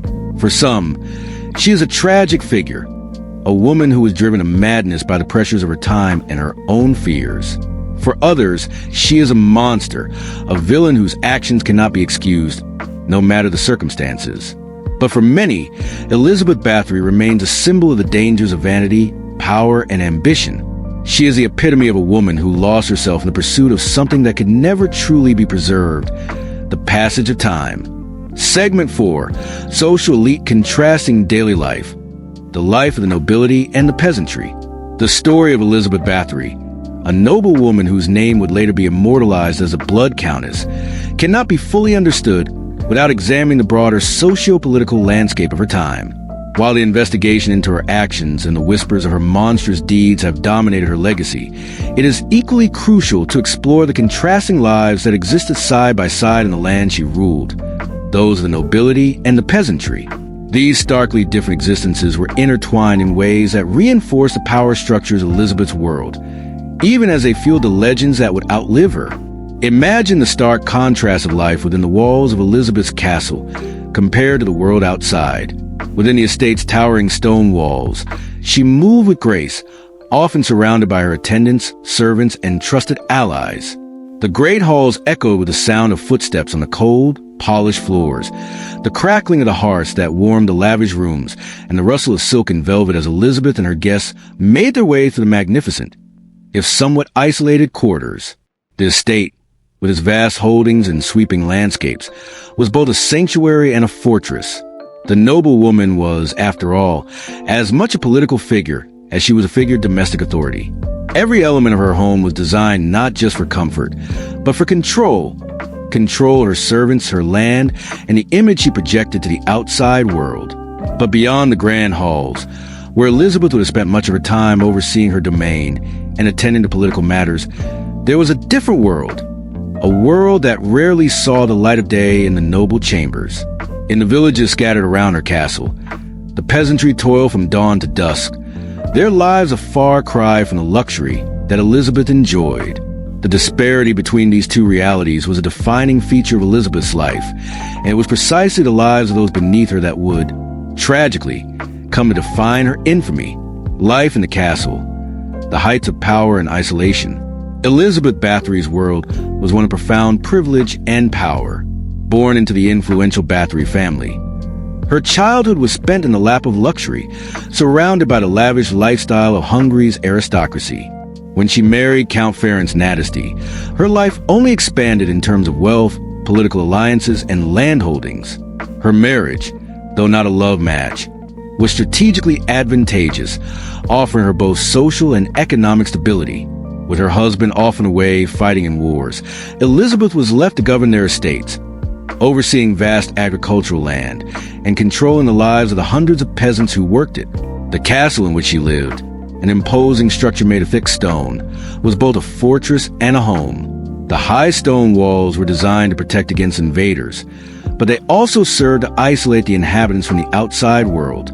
Within these walls, Elizabeth was both mistress and ruler, commanding the day-to-day operations of her estate and ensuring continued wealth of her family. Her chambers were filled with priceless tapestries, hand-carved furniture, and rare artifacts that showcased her noble status. The air inside the castle was often thick with the scent of burning wood, incense, and the fragrances of flowers that were carefully cultivated in the castle gardens. Elizabeth's daily life was one of careful precision. As a lady of the house, she oversaw not just the management of her estate, but also the various servants, artisans, and workers who performed the labor required to keep the castle running. The women who serve her, most of them young and from the surrounding villages, were often employed as maids, cooks, and attendants, but their roles were not just limited to menial tasks. In noble households, women could serve in a variety of capacities, and Elizabeth's servants were no different. The women she kept close to her were often trusted confidants who helped her manage not just the household, but the often complex political and economic needs of the estate. At the height of her power, Elizabeth Bathory would have been accustomed to the constant presence of people around her. She would have held feasts and gatherings, attended by the wealthy and powerful of the time, where the finest foods were served and the most intricate wines and perfumes were part of the display of her wealth. The grand halls of the castle were often filled with music, laughter, and the sounds of diplomacy being conducted in hushed tones. As a noble woman, Elizabeth was often called upon to represent her family's interests in Hungary's turbulent political climate, and her station allowed her to forge alliances with powerful individuals, even as her husband fought abroad. However, despite the outward appearance of luxury and power, there was a sense of isolation that was almost inherent to Elizabeth's life. Her husband's absences, while politically necessary, meant that Elizabeth spent long stretches of time alone in her castle, managing not just his estate, but also the household dynamics. She would likely oversee the health and well-being of her children, as well as the staffing needs of the estate. She would spend hours, days, and even weeks ensuring that everything ran smoothly. Yet, the more powerful her station became, the more isolated she must have felt. The castle, designed to keep out the world, had the unintended consequence of keeping its inhabitants trapped within. In this isolation, Elizabeth's obsession with beauty and youth began to consume her. It was not simply that she feared aging. It was that, in her world, beauty was synonymous with power. Without beauty, she feared she would lose her standing in society, and perhaps her grip on power as well. And so, the desire to preserve her youthful appearance led her down a path that would irrevocably change her life and the lives of many others. The peasantry, a life of hardship and subjugation. While Elizabeth's life within the castle was marked by luxury, power, and, ultimately, isolation, the peasants who lived on her lands experienced an entirely different reality. For them, life was marked by hard labor, scarce resources, and a lack of the comforts that Elizabeth had come to take for granted. The contrast between these two worlds, the world of the aristocracy and the world of the peasantry, was stark. The peasants worked tirelessly in the fields, often from the break of dawn until sunset, to tend the crops that would feed not just their families, but the elite as well. The land that Elizabeth ruled over was vast, and her peasants worked tirelessly to harvest the grains, vegetables, and fruits that sustained both the castle's kitchens and the larger economy of the region. The peasants were bound to the land by feudal obligations, meaning they had little freedom to leave or pursue lives outside of their servitude. They lived in simple, rudimentary homes made of wood and mud, often with little to no protection from the harsh Hungarian winters. In contrast to the grandeur of the castle, their homes were dark, damp, and cramped. They had few luxuries. No tapestries hanging on their walls, no soft, plush furniture to sink into after a long day's work. Food was scarce, and the diet of the peasants often consisted of simple grains, vegetables, and the occasional piece of meat. The labor they performed was physically demanding, and there was little opportunity for advancement. The peasants were at the mercy of the aristocracy, dependent on their lords for protection, land, and work. Yet, despite these hardships, the peasants played a crucial role in the daily operations of Elizabeth's estate. Without their labor, the castle could not have maintained its wealth, and Elizabeth would have been unable to maintain her noble status. The bond between the aristocracy and the peasantry was one of both necessity and subjugation. The nobility relied on the peasants for food, labor, and tax payments, while the peasants relied on the nobles for protection, though it was often an illusory promise. The peasants had no true control over their lives. They could not leave a land, they could not rise above their station, and they were at the mercy of their lords, who controlled not just their work but their lives. This power dynamic, one that placed the aristocracy in a position of absolute control over the peasantry, created an environment of tension. The peasants had no voice, no way of challenging the authority of the nobility. Theirs was a life of obedience and servitude. In a way, Elizabeth's life of privilege and control was mirrored by the peasants' lives of toil and submission. But while Elizabeth's control was absolute within the walls of her estate, the peasants had no such power. Their existence was dictated by the will of the nobility, and their lives were spent working the land that their lords owned. The role of women among the nobility and the peasantry. The roles of women in both the nobility and the peasantry were dictated by the rigid structures of society. For noble women like Elizabeth, marriage was an essential part of their position. It was not about love or affection. It was about securing alliances, cementing political power, and maintaining the family's wealth. Elizabeth's marriage to Count Ferenc, while politically advantageous, was not one built on romantic affection, but rather on shared goals and mutual benefits. As a noble woman, Elizabeth was expected to provide heirs, to manage the household, and to represent the family's interests. She had to balance the expectations of being a wife, a mother, and a manager of the estate. This, of course, was a role she had been prepared for from a young age, as noble girls were raised with the sole purpose of serving their families through marriage. For Elizabeth, this role meant the continued prosperity of her estate and family, but also meant maintaining the appearance of success, which for her was intricately tied to beauty and youth. In contrast, the roles of women among the peasantry were even more constrained. They were often married at a young age, expected to bear children, and manage households just as much as their noble counterparts.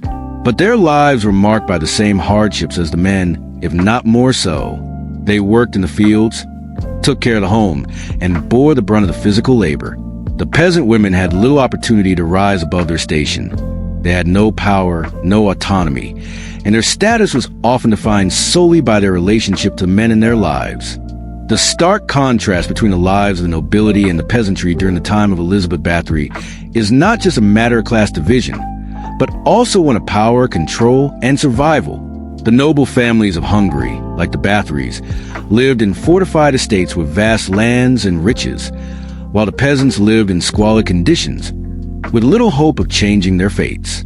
This duality was reflected not only in the daily lives of the people, but also in their roles within the political, social, and economic systems that defined Hungary at the time. The aristocratic power structures, noble families such as the Bathorys, held immense power over the land and the people who worked it. The estate was not just a residence, but the heart of the family's influence. Elizabeth's castle, standing tall and imposing against the Hungarian skyline, was a symbol of her family's wealth and control. The grand halls, the tapestries, and the silverware all were part of the carefully curated image that Elizabeth and her family projected to the outside world. Yet, this display of wealth was only the surface. Beneath it, there was an intricate web of obligations and duties that defined the social hierarchy. As a noble woman, Elizabeth was expected to uphold the family's reputation, ensuring the continuity of its power. Her marriage to Count Ferenc Nadasdy, a strategic and politically advantageous union, had helped solidify her position. But it was not just the inheritance of wealth that mattered. It was the control of the land, the relationships with other powerful families, and the management of the peasants who worked the estate. The lives of the peasantry, although seemingly distant, were closely intertwined with the actions of the aristocracy. Elizabeth's position was defined by a web of obligations to her family and her peers. She had to manage her estate with the same ruthlessness that a king would manage a kingdom. The power she held as a lady of the castle came with the responsibility to maintain control over her servants, ensure the smooth operation of the estate, and keep up the appearance of wealth and success. But there was a more sinister side to this power, one that would eventually lead to her downfall. Elizabeth's need for control, her obsession with beauty, and her deep fear of aging led her down a dark path that would have devastating consequences for those beneath her. In the world of the aristocracy, women like Elizabeth had access to more power than the common peasant, but they were still confined by strict gender roles. While Elizabeth could control her estate, her political influence was still tied to her marriage and family alliances. She was expected to produce heirs, maintain the family's fortune, and manage the day-to-day affairs of the household. Yet, in a world where a woman's beauty was her greatest asset, Elizabeth's fear of losing it became an obsession that ultimately defined her life. Her position as a noble woman, once a source of empowerment, became a prison as her obsession with beauty spiraled into madness. The struggles of the peasantry. In stark contrast to Elizabeth's life of power and luxury, the peasants who worked their lands lived in a world that was defined by hardship, survival, and subjugation. They were bound by the feudal system, where their lives were inextricably tied to the land they worked, and their existence depended on the whims of the aristocracy. These peasants lived in modest, often makeshift homes, constructed of wood and thatch, with little protection from the harsh Hungarian winters. The work was grueling. Days were spent tilling the soil, harvesting crops, and caring for livestock. Their food was basic, often just enough to sustain them, and their living conditions were harsh. The peasants worked the land that made Elizabeth's family wealthy, but they had no control over it. They had no say in how much they were taxed or the conditions under which they labored. Their lives were dictated by the needs of the aristocracy, and they were expected to offer their labor in exchange for protection of their noble lords. But protection was often a hollow promise. The peasantry had no real power to resist their noble overlords, and their livelihood was always at the mercy of the aristocracy. For the women among the peasantry, the situation was even more dire. They were expected to perform the same hard labor as men, working the fields, caring for children, and managing the household.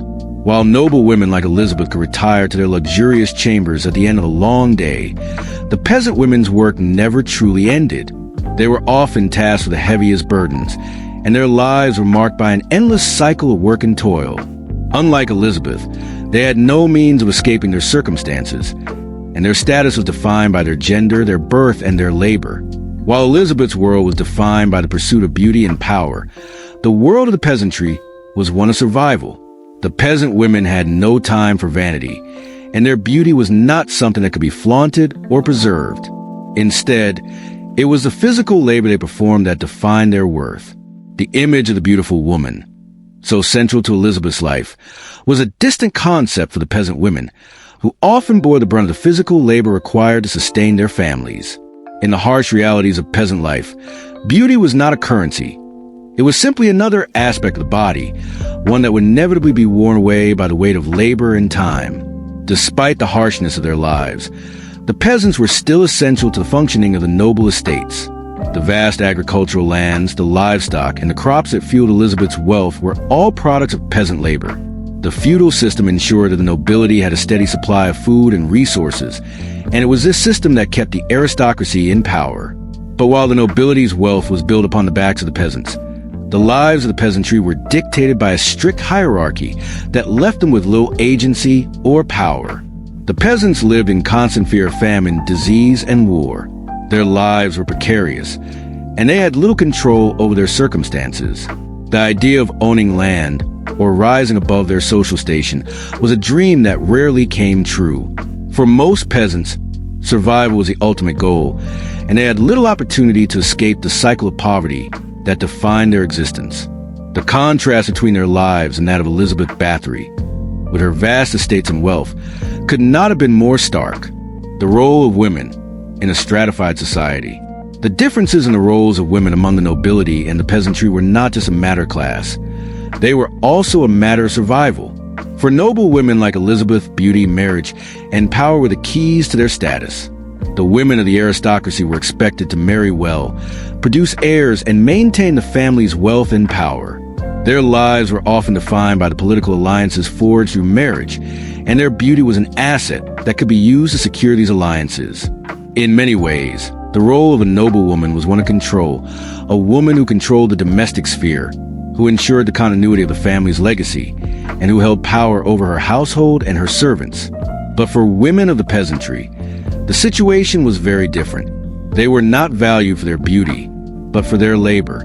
Their role in society was primarily that of a worker, someone who could contribute to survival of the family by working the land, caring for children, and performing the heavy physical labor that sustained their households. Peasant women had little time for the luxuries that Elizabeth took for granted. Their beauty was not something that could be preserved through vanity. It was something that was slowly worn away by the hardship of their daily lives. The roles of women in Elizabeth's world and in the world of the peasants were shaped by the rigid social structures of feudalism. Noble women like Elizabeth were defined by their connection to power, wealth, and beauty, while peasant women were defined by their connection to the land and their labor. The contrast between these two roles was not just a matter of wealth and status. It was a matter of survival. For the peasants, their labor was their only means of survival, while for the nobility, beauty, marriage, and family were the means by which they maintained their control over society. As Elizabeth's life spiraled into madness, the lives of the peasants continued to unfold in much the same way they had for generations. The cycle of labor, survival, and subjugation continued unabated, while the world of the nobility became more and more detached from the realities of peasant life. The nobility, with their vast estates and their control over the peasantry, lived in a world of luxury and power, while the peasants toiled in the fields, doing the hard work that allowed the aristocracy to live in comfort. The contrasting lives of the nobility and the peasantry in Hungary during the time of Elizabeth Bathory were more than just a matter of wealth and privilege. They were emblematic of the larger socio-political structure of the time, a structure that was deeply rooted in centuries-old traditions of feudalism and class inequality. Elizabeth's rise to power, combined with her later actions, would serve as a stark reminder of the chasm between those who wielded power and those who had little to no agency over their own lives. The story of Elizabeth Bathory, however, is not simply one of personal depravity. It's also a lens through which we can understand the relationships between rulers and subjects, the fragile veneer of nobility, and the haunting cost of a world built on inequality. Noble life in decline, the social isolation of power. Elizabeth's final years in her castle were marked by a profound sense of isolation. She had once been a dynamic, influential figure in Hungarian noble circles, but as her mental state deteriorated, so did her connections to the world outside. The power dynamics within the aristocracy, in which alliances were formed and maintained through marriage, political maneuvering, and the controlled transfer of wealth, were unraveling for Elizabeth. She was no longer the respected matriarch of a powerful family. She was increasingly seen as an eccentric and dangerous outcast. The very nobility that had once admired her beauty and commanding presence now began to distance themselves from her. The court, once filled with powerful figures, became a shadow of its former self. This social isolation had profound consequences not just for Elizabeth, but for the entirety of her family's reputation. At the height of her influence, Elizabeth had commanded loyalty, respect, and admiration, but in her final years, she had few allies. Her reputation, long shaped by rumors of her cruelty, was now defined by the horrific acts that had been uncovered during the investigations. The change in Elizabeth's social standing is reflected in the growing silence of the castle itself. The once grand halls, where noble guests would have been entertained, now stood empty. The servants who remained in her employ were either too frightened to speak up or were complicit in the darker aspects of her life. The music that had once filled the air was replaced by the whispers of gossip, of fear, and of an inevitable reckoning. Elizabeth's isolated existence in her own castle mirrored the growing isolation of the nobility at large.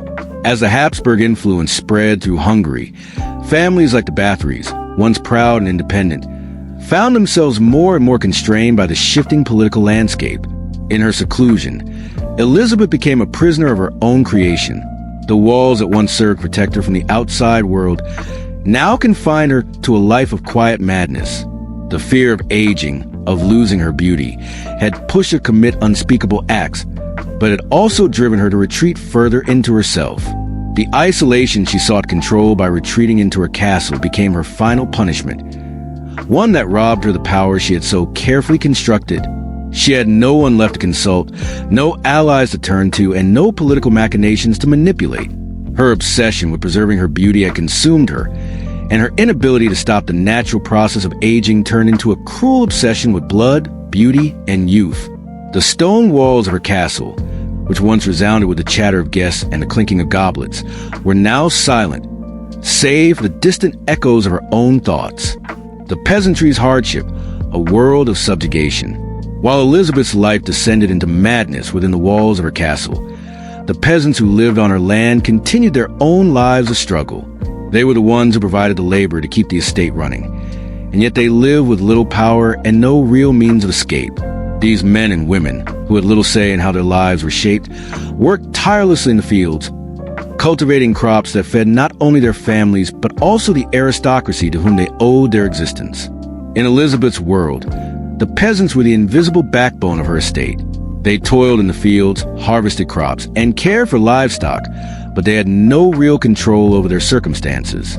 Their homes, made of mud and wood, were crude and uncomfortable, and their daily lives were marked by physical labor and vulnerability. In contrast to the wealth and luxury of the castle, the peasantry's life was one of deprivation. They were tied to the land by the feudal system, unable to leave or change their social status without risking punishment. The lives of peasant women were particularly harsh. While noble women like Elizabeth had their power defined by their beauty and their marriages, peasant women were defined by their labor. They worked alongside the men in the fields, performed domestic duties, and bore the brunt of the physical labor that kept their families alive.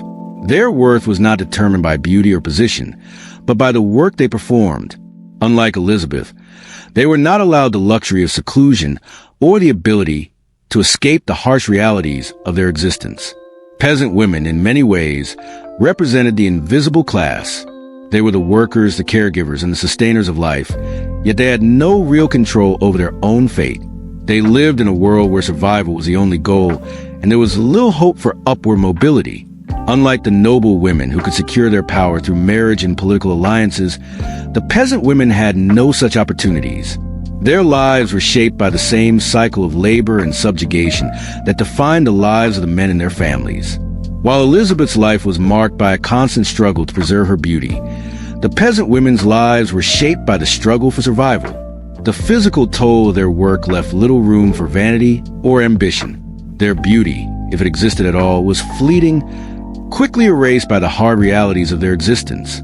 The contrast between Elizabeth's obsession with her youthful appearance and the peasant women's acceptance of their labor-intensive lives is a striking one. Social structures and the cycle of inequality. The broader social structure of Elizabethan Hungary was one of sharp divisions. The aristocracy, composed of nobility and their families, controlled much of the land and wealth in the region. The peasants, on the other hand, were bound by the feudal system, which placed them under the control of the nobility. This created a rigid, unyielding social structure that perpetuated inequality and subjugation. For Elizabeth, the system was one of privilege and authority. She controlled vast swaths of land, and her noble birth allowed her to wield significant influence over the lives of her subjects. The peasants who worked her estate were, in many ways, invisible to her. They existed only to serve the needs of the aristocracy, their labor ensuring that the noble families like the Bathorys could maintain their wealth and position. While Elizabeth was surrounded by luxury, fine clothing, and intricate works of art, the peasants worked tirelessly for little reward. The stark contrast between their lives could not have been more pronounced. The feudal system of the time ensured that the peasantry had little to no agency over their own lives. They were bound to the land they worked, paying taxes and giving part of their harvest to their lords in exchange for protection and the right to live on the land. But the protection offered by the nobility was often tenuous, and the lives of the peasants were often at the mercy of their aristocratic overlords. For Elizabeth, the peasants' labor was a means by which her family maintained its wealth, but the people themselves were not seen as individuals with rights. They were simply tools for the survival of this state, the intersecting lives of two worlds. While Elizabeth's life was defined by power, wealth, and the need for control, the peasant women's lives were defined by submission, hard work, and survival. Elizabeth's power allowed her to control the fate of the people around her, both those who served her directly and those who worked the land she owned. Yet, as her obsession with beauty and her fear of aging took hold, her ability to control the world around her began to unravel. The very same system that had granted her power also led to her eventual downfall. The lives of the peasants, while harsh and marked by inequality, were not without their own resilience. They had little control over their fates, but they lived in a world where survival was paramount, and each day was a struggle to make it through to the next. Their lives, though far removed from the nobility, were deeply entwined with the aristocracy's wealth. The land they worked sustained the noble families, and without their labor, the system would collapse. As Elizabeth's world fell apart, the world of the peasants remained largely unchanged. The castles of the nobility, once filled with power and grandeur, stood silent, echoing with the hollow memories of a life that had been lost. The peasants continued to labor in the fields, and their lives, though marked by hardship, carried on in the same unyielding rhythm that had defined them for generations. In the end, Elizabeth's downfall did little to change the lives of those who worked the land she owned. The cycle of inequality, hardship, and survival continued as it always had. As you drift deeper into the comfort of your own thoughts, imagine the world that Elizabeth Bathory once inhabited. A world where the boundaries between legend and reality blur like the mist that rises from the earth at dawn. Her story is one of many in the long tapestry history, a story that remains, for many, a mystery wrapped in myth. Now, as the rhythm of your breath slows, let the quietude of the past carry you gently into sleep. The world around you may be different from the one Elizabeth knew, but in the silence of night, the past and the present seem to touch, if only for a moment. Good night.